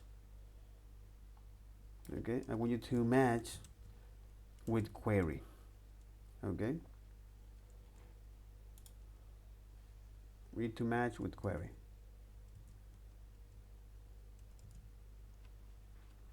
That's one of the beautiful things of this match function, which is magic to us. It provides magic to us. Yeah, it provides magic to us. Hey, anyway, and then when we look at sharing state between components, okay, known as state lifting state up, all right, then how now the React preserve states or reset them, especially when you want to show components at the same level, because states are tied to the position in the render tree. So if you have if you have the same component rendering at the same level, React preserve the state. Okay. So React preserve the state. So for example, if you're going to render this component with different style like this, React will preserve that state. You know. However, if your rendering is different components at the same position, React will reset that state. Okay. So React will reset that state. And how you can now, for example, resetting the same components at the same position in the render tree? Well, or by rendering is a different component, okay, or rendering the component in a different position, or by using is the key as a way to indicate to React, hey, I want you to now reset this component. So this is the way of how you can reset the same components at the same level. You're going to reset the same component at the same level. And then resetting a form with a key.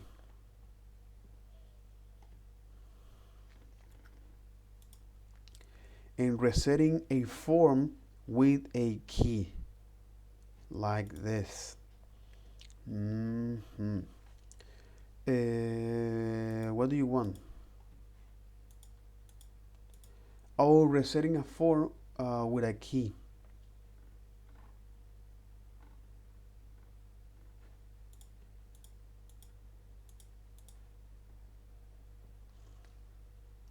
Resetting state with a key is particularly useful when dealing with forms.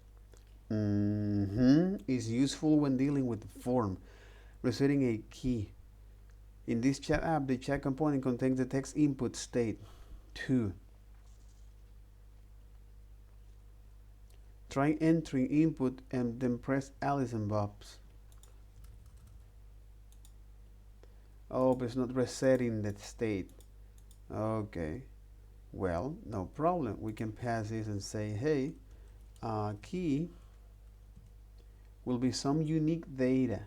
For example, contact.id, if you have an ID. Or I am assuming that, say, 2ID. And then I reset in this chat. And then I reset in the chat. And then now are more interesting things here. Exactly. So preserving state for remove component. In real chat app, you probably want to recover the input state when your user select the previous recipe again. There are a few ways to keep the state alive for a component that's no longer available.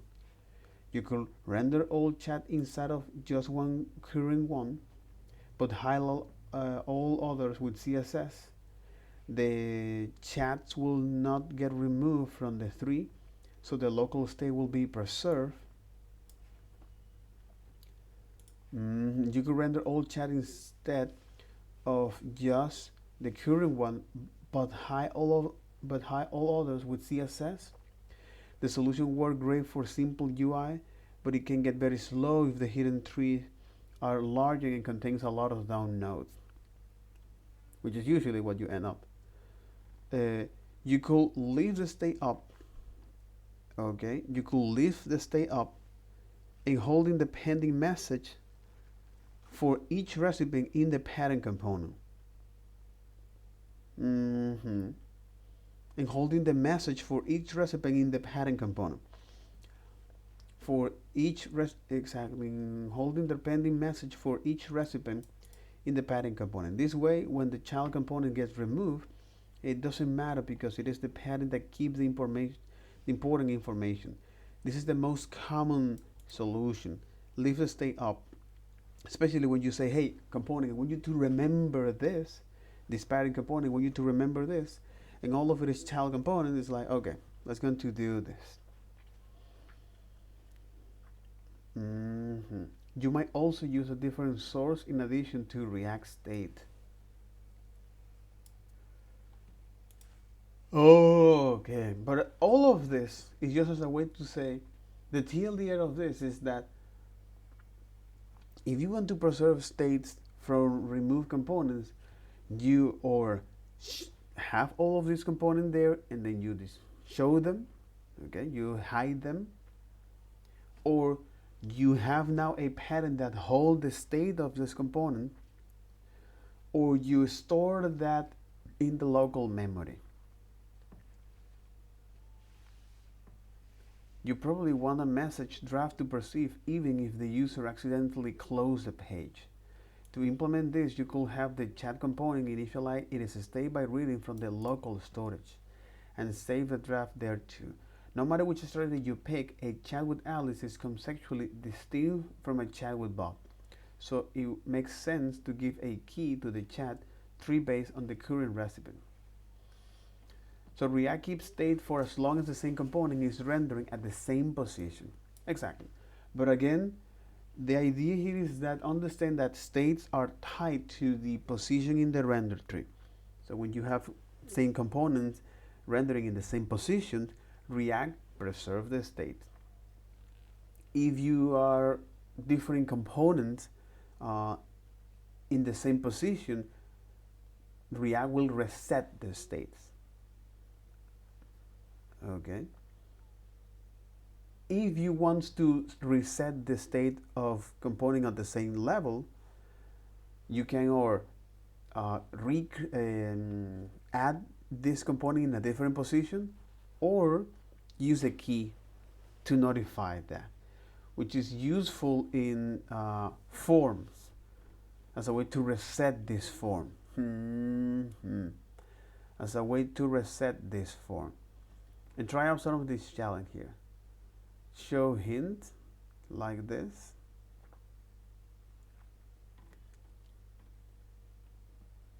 As a way to preserve the state here.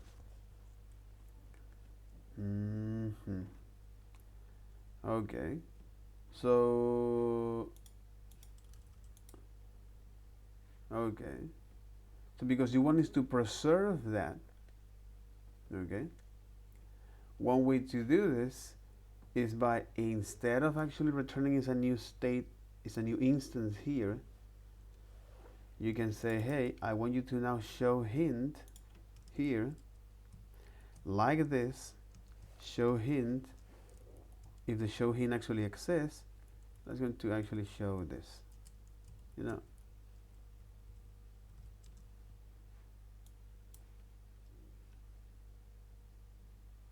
And there is no need to actually wrap this in an if.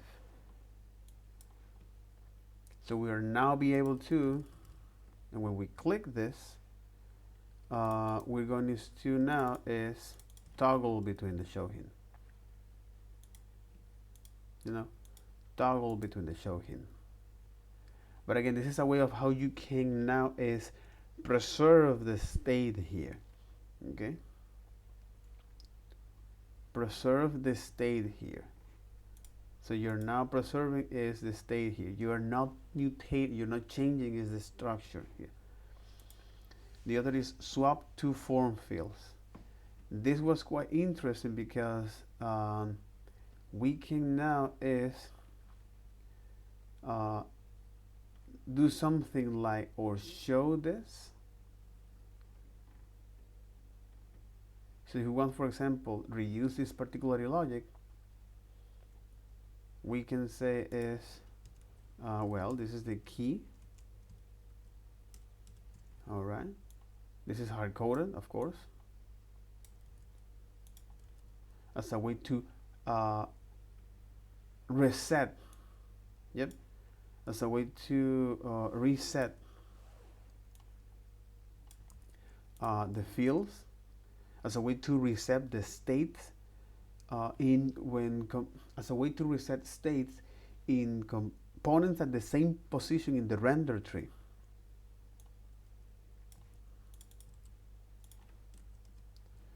And pretty much the same for this.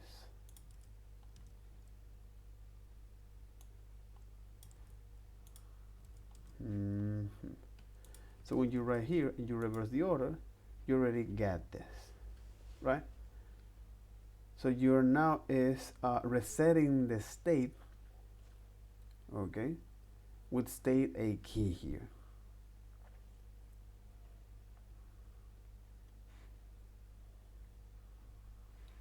So resetting a state with the same components at the same position. Which means that now React is able to keep track of this. React now is able to keep track of this.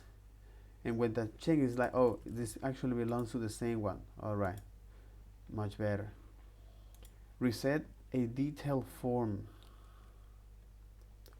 This is an editable contact list. And you can edit the select contact details and then either press save to update or to say update or reset to undo your change. When you select a different contact, for example Alice, the state update but the form keeps showing the previous contact detail. Fix it so that the forms get reset when selected contact change. You know, if you want to actually reset the state again, if it's so, where is this components in this position? Okay, where is these components in this position? Oh, are they in the same position? Here you have contact list and edit contact. Okay, this is the contact list and this is the edit contact. Okay, all right.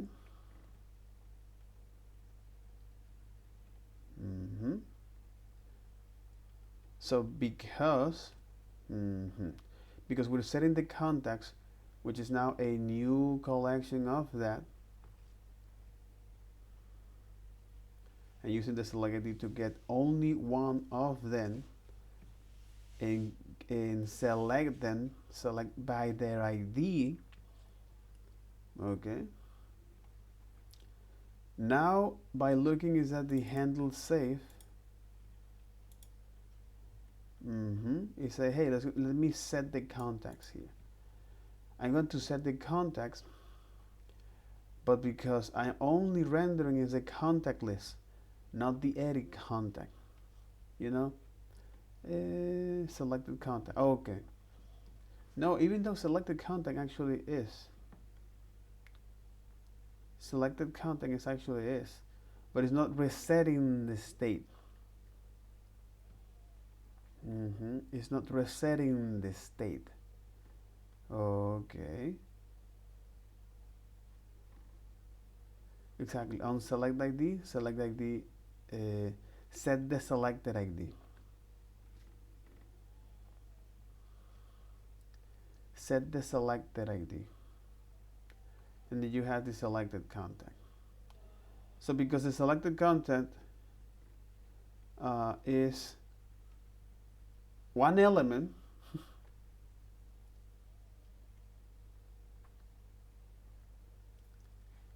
we can save this or reset that, but even reset is not working. Okay, let's go to the edit contact. What do we have here? Okay, or JavaScript function here where they receive the initial data and on save. Okay, the props and an event handler. We got is this to state, the initial dot. Oh, okay, I see what's going on. You are indeed not rendering is this. So you are indeed not rendering is this. So you are preventing this to get rendered. So one way to solve this, you actually set name exactly, but in fact this actually works, right? But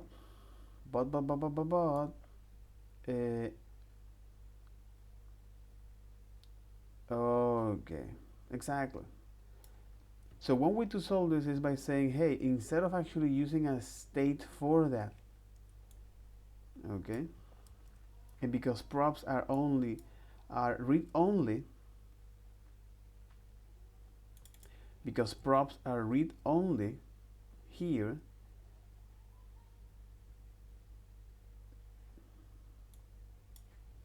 initial data name and initial email. Okay, so because both of these are the value and the email, okay, this is the way of how you can now pass down that data as a way to reset this if we don't need to pass this. Okay, so we don't need to actually pass this. So what we can do here is not only to lift up the states here, for example, okay, the initial data and that kind of thing, we can use not only lift up the state here, which is exactly when you encounter this kind of challenge, by saying, hey, whoever component is making use of this, I want now is the logic be handled at this level, okay, the name and the email, okay,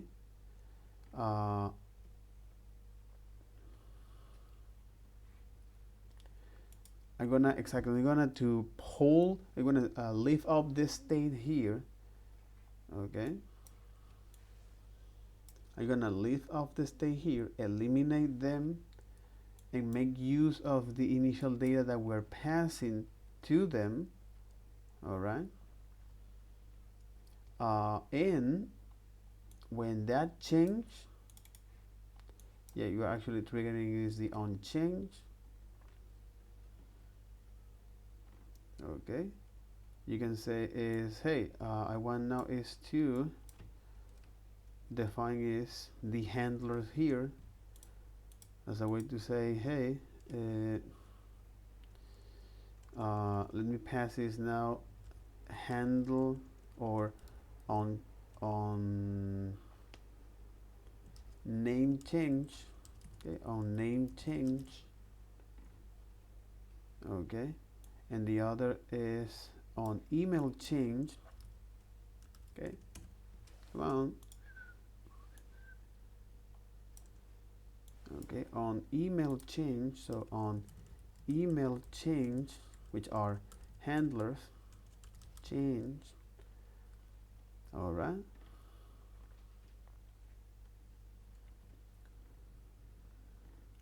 it says I'm gonna say on update data,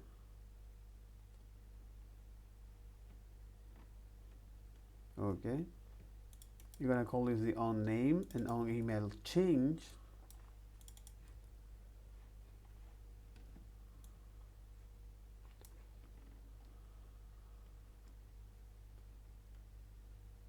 All right, on name change, on email change, okay,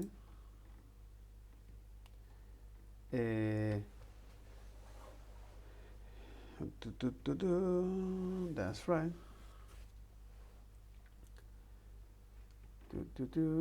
the initial data that we're going to pass now to that component, where now the initial data will be is, this is a selected contact,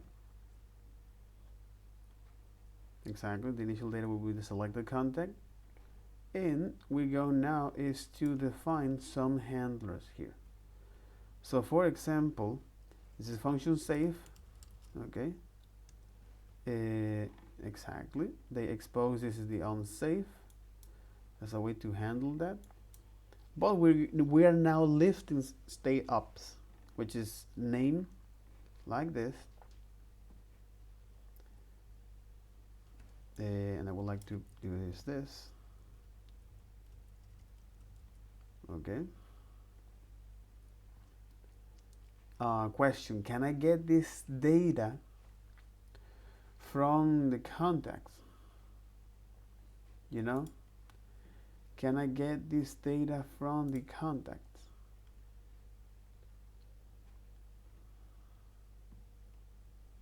initial contacts. Okay. Exactly. Initial contact. Okay. Okay. Initial contact. Okay. All right. Yeah, it don't provide a. It's not flexible. So I'm assuming.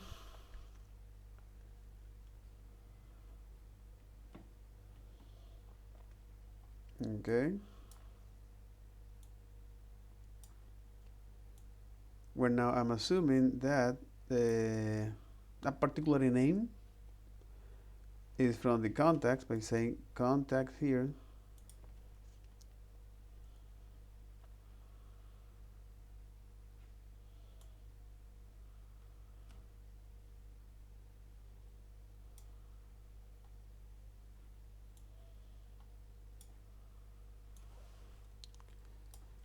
So we will need is instead is say, well, um, initial contact 0. Okay, that name followed by this, and now in the function here on the on select, which is on name change. But as you can see, this event handlers are on name change. You can say handler name change, right? Handler name change. You can also step by step, receive that, and here's when we actually going to set is the state here. Okay, set the state here. You in fact when this button is safe, you're gonna call here is the on reset. Okay, which is now another method here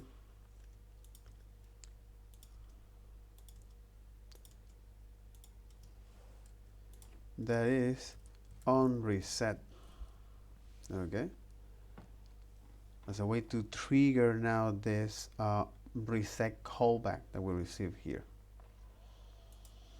So first things first, let's go to now handle the name change. Okay, and that is, let's go to handle the set name here.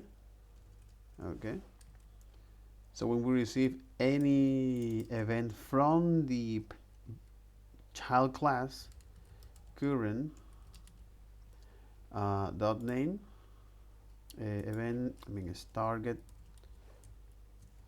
e target dot name. Okay, and then pass down the handler to the edit by saying on change name, handler name change. So now we were able to actually is on handle on name change, you're gonna get this.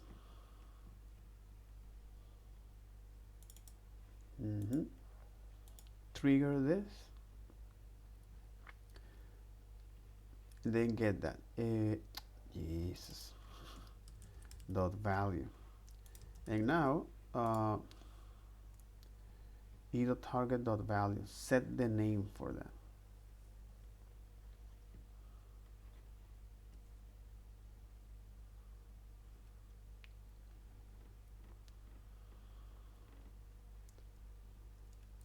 Similar to the onChange, but now for the onChange email, which is now handler email change. Okay, pretty much it'll be like this. We're going to create a function here that is going to receive is the event handler from the child class and set the email here from the data that we are getting from that event. Okay, so on the edit contact here, we're actually passing is all of them properly. All right. All right. And on reset, okay, we're going now is to clear both state here, which is on reset, where in this case we're going to call is the handler reset here, because we're not going to receive anything. This is just as a way to say, hey, set the name to nothing, okay, and set the email to nothing as well. Okay, makes sense? So on the handler reset, so on reset, and there you got it. So now this will actually work as expected. Okay, because we leave up this state here, and in fact it's actually showing them properly.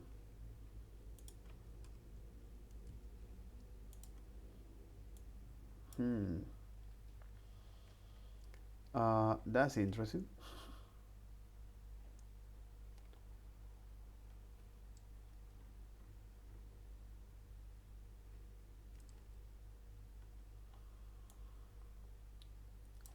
Okay.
Because we're passing is the initial data that actually is rendering is properly name and email. Okay, so when that change,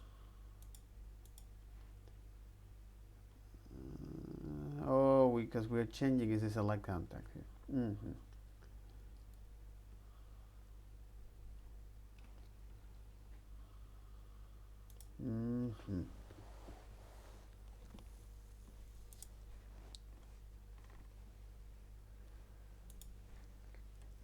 Exactly, you must change is that.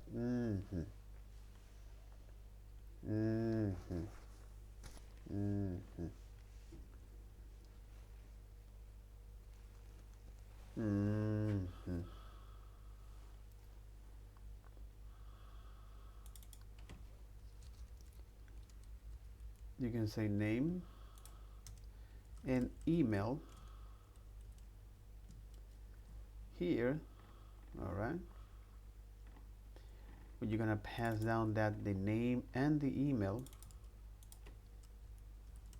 Okay, the name and the email, and here you're gonna read the name of the email, name and the email as a way to sync with that. Because what happened is that this is computed at render time, which means is that you don't save any state there.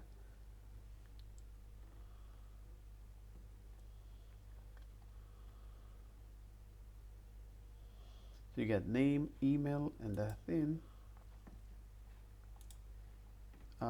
We actually how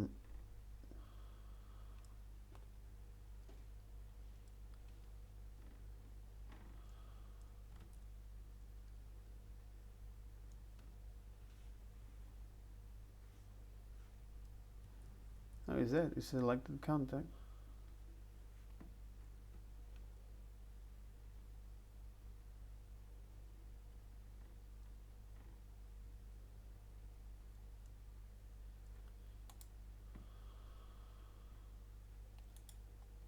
Oh, of course, because now this must be is initially is this the initial contact at that position and the initial contact at that position. All right. So it's resetting, which is great. But for some reason, perhaps on chain name, handle name change, set name into target value.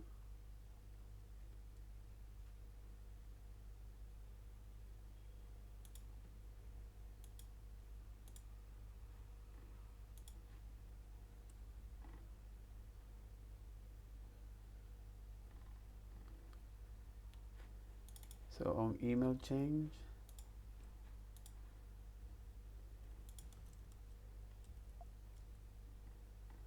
and on email change, oh, because of course I put the wrong name here, human error. On chain name, makes sense. So on chain name, that's right. And the other is on on change name and on change email here. All right, on change email and on change email here. All right, so now we're connecting that properly. All right, so when we now change here by saying the select contact ID by actually is selecting a new one,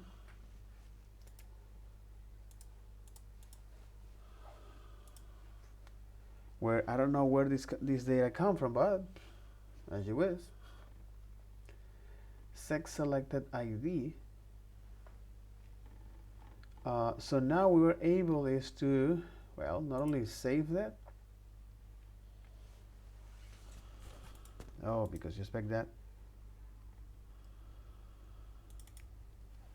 It's because you expect the ID as well.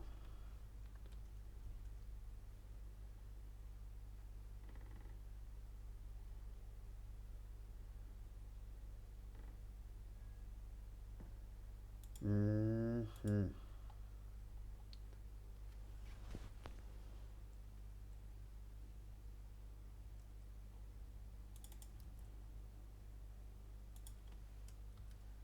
And you're passing is the selected ID to this.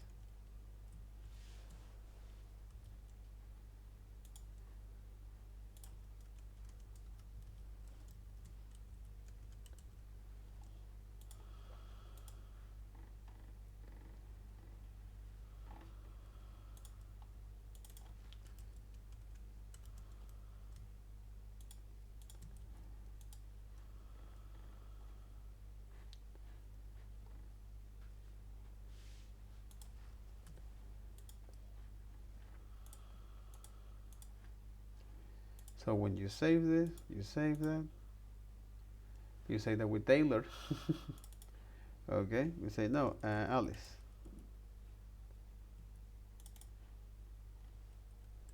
and Alice mail. You save that, you reset. But again, the thing here is that when you're working with forms, you see how now you have is for each one of those fields, you will need to actually hold in memory each one of them as a way to keep track what's going on. So there must be a better way, there must be a better solution to do that. And actually we need to change, because I don't know how you change that.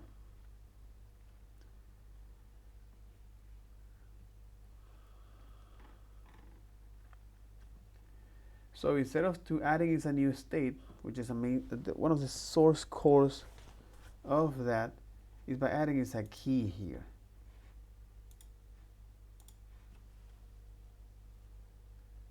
Is by adding is a key here.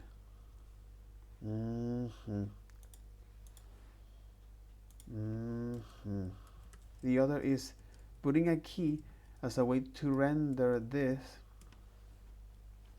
with the proper data.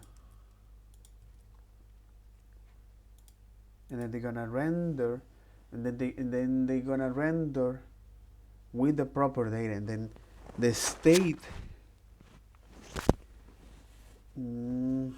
Exactly. They're gonna reset the state here, resetting the state, and this is quite interesting because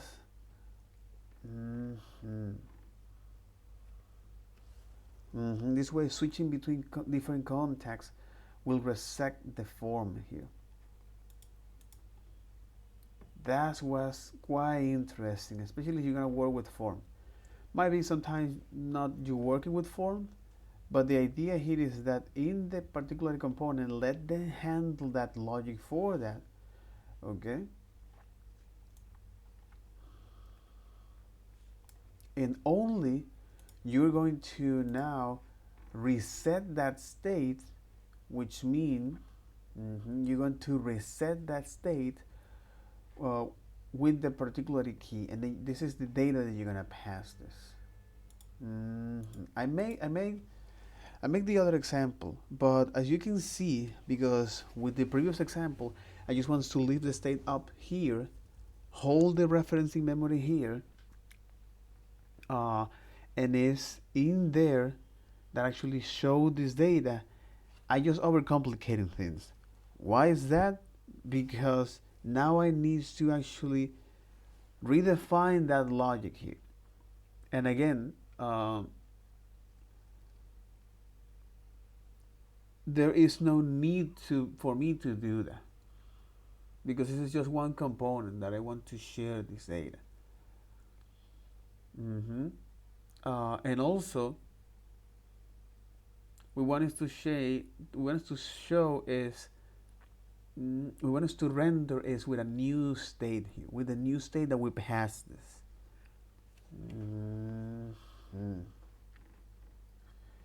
All right, and then you have clear an image while it is loading. Clear an image while it is loading. When you press next, the browser starts loading the next image. However, because it is displayed in the same image tag, by default you will still seal the previous image until the next one loads. This may be undesirable if it is important for the text to match always the text. Change it so the moment when you press next, the previous image immediately clears.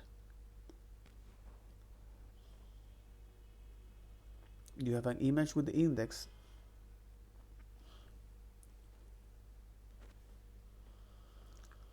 And here you say click, handle click. Let's go to now, if has next.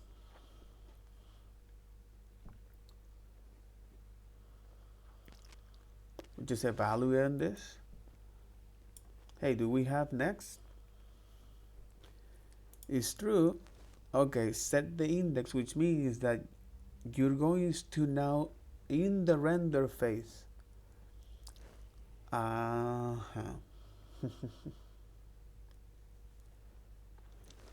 in the render phase, in the render phase, you think that you're gonna get the next value, but the browser is taking quite amount of time to render that. Image plus 1 of image length.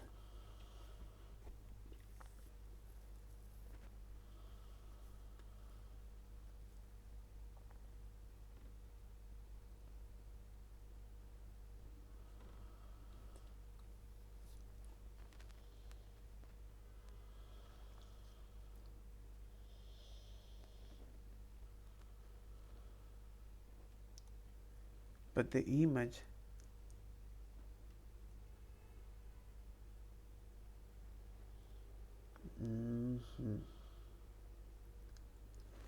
but the image is taking time for this to render.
So there's some couple tricks here.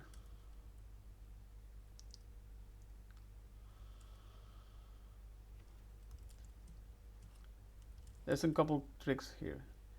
Is image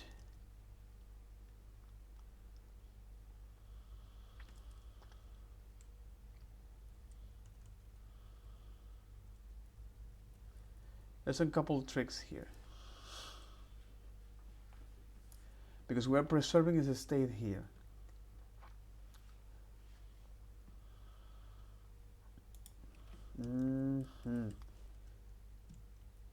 Here by saying is, I want you to reset the state here.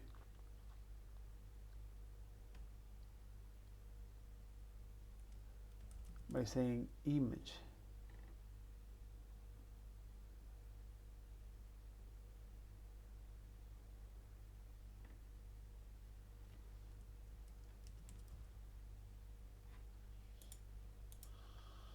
Exactly.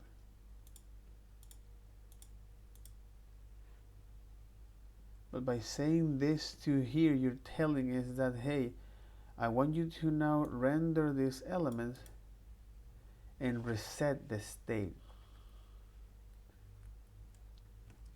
This is quite interesting.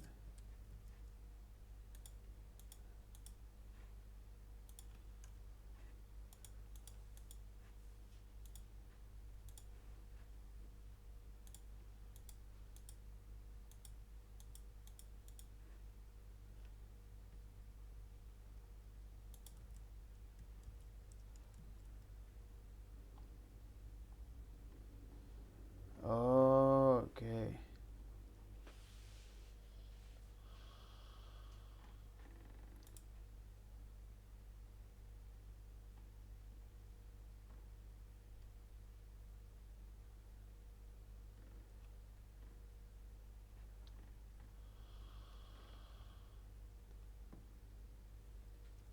Yeah, by appending that.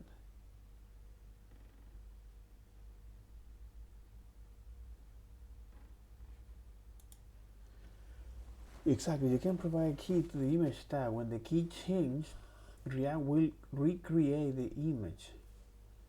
Dumb no from scratch.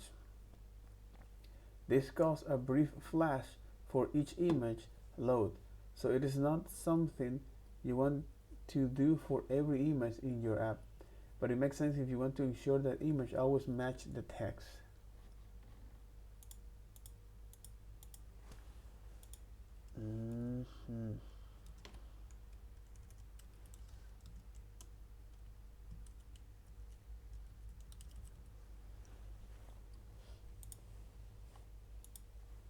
Exactly, you want to make always the image match the text.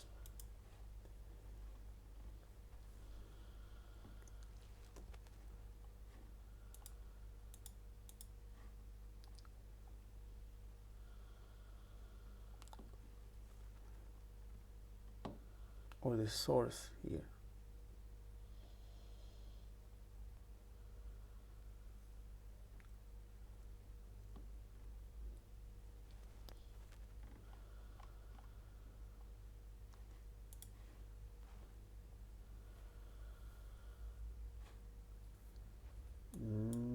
Okay. Yeah, I'm gonna take a break here. I'm gonna take a long break here.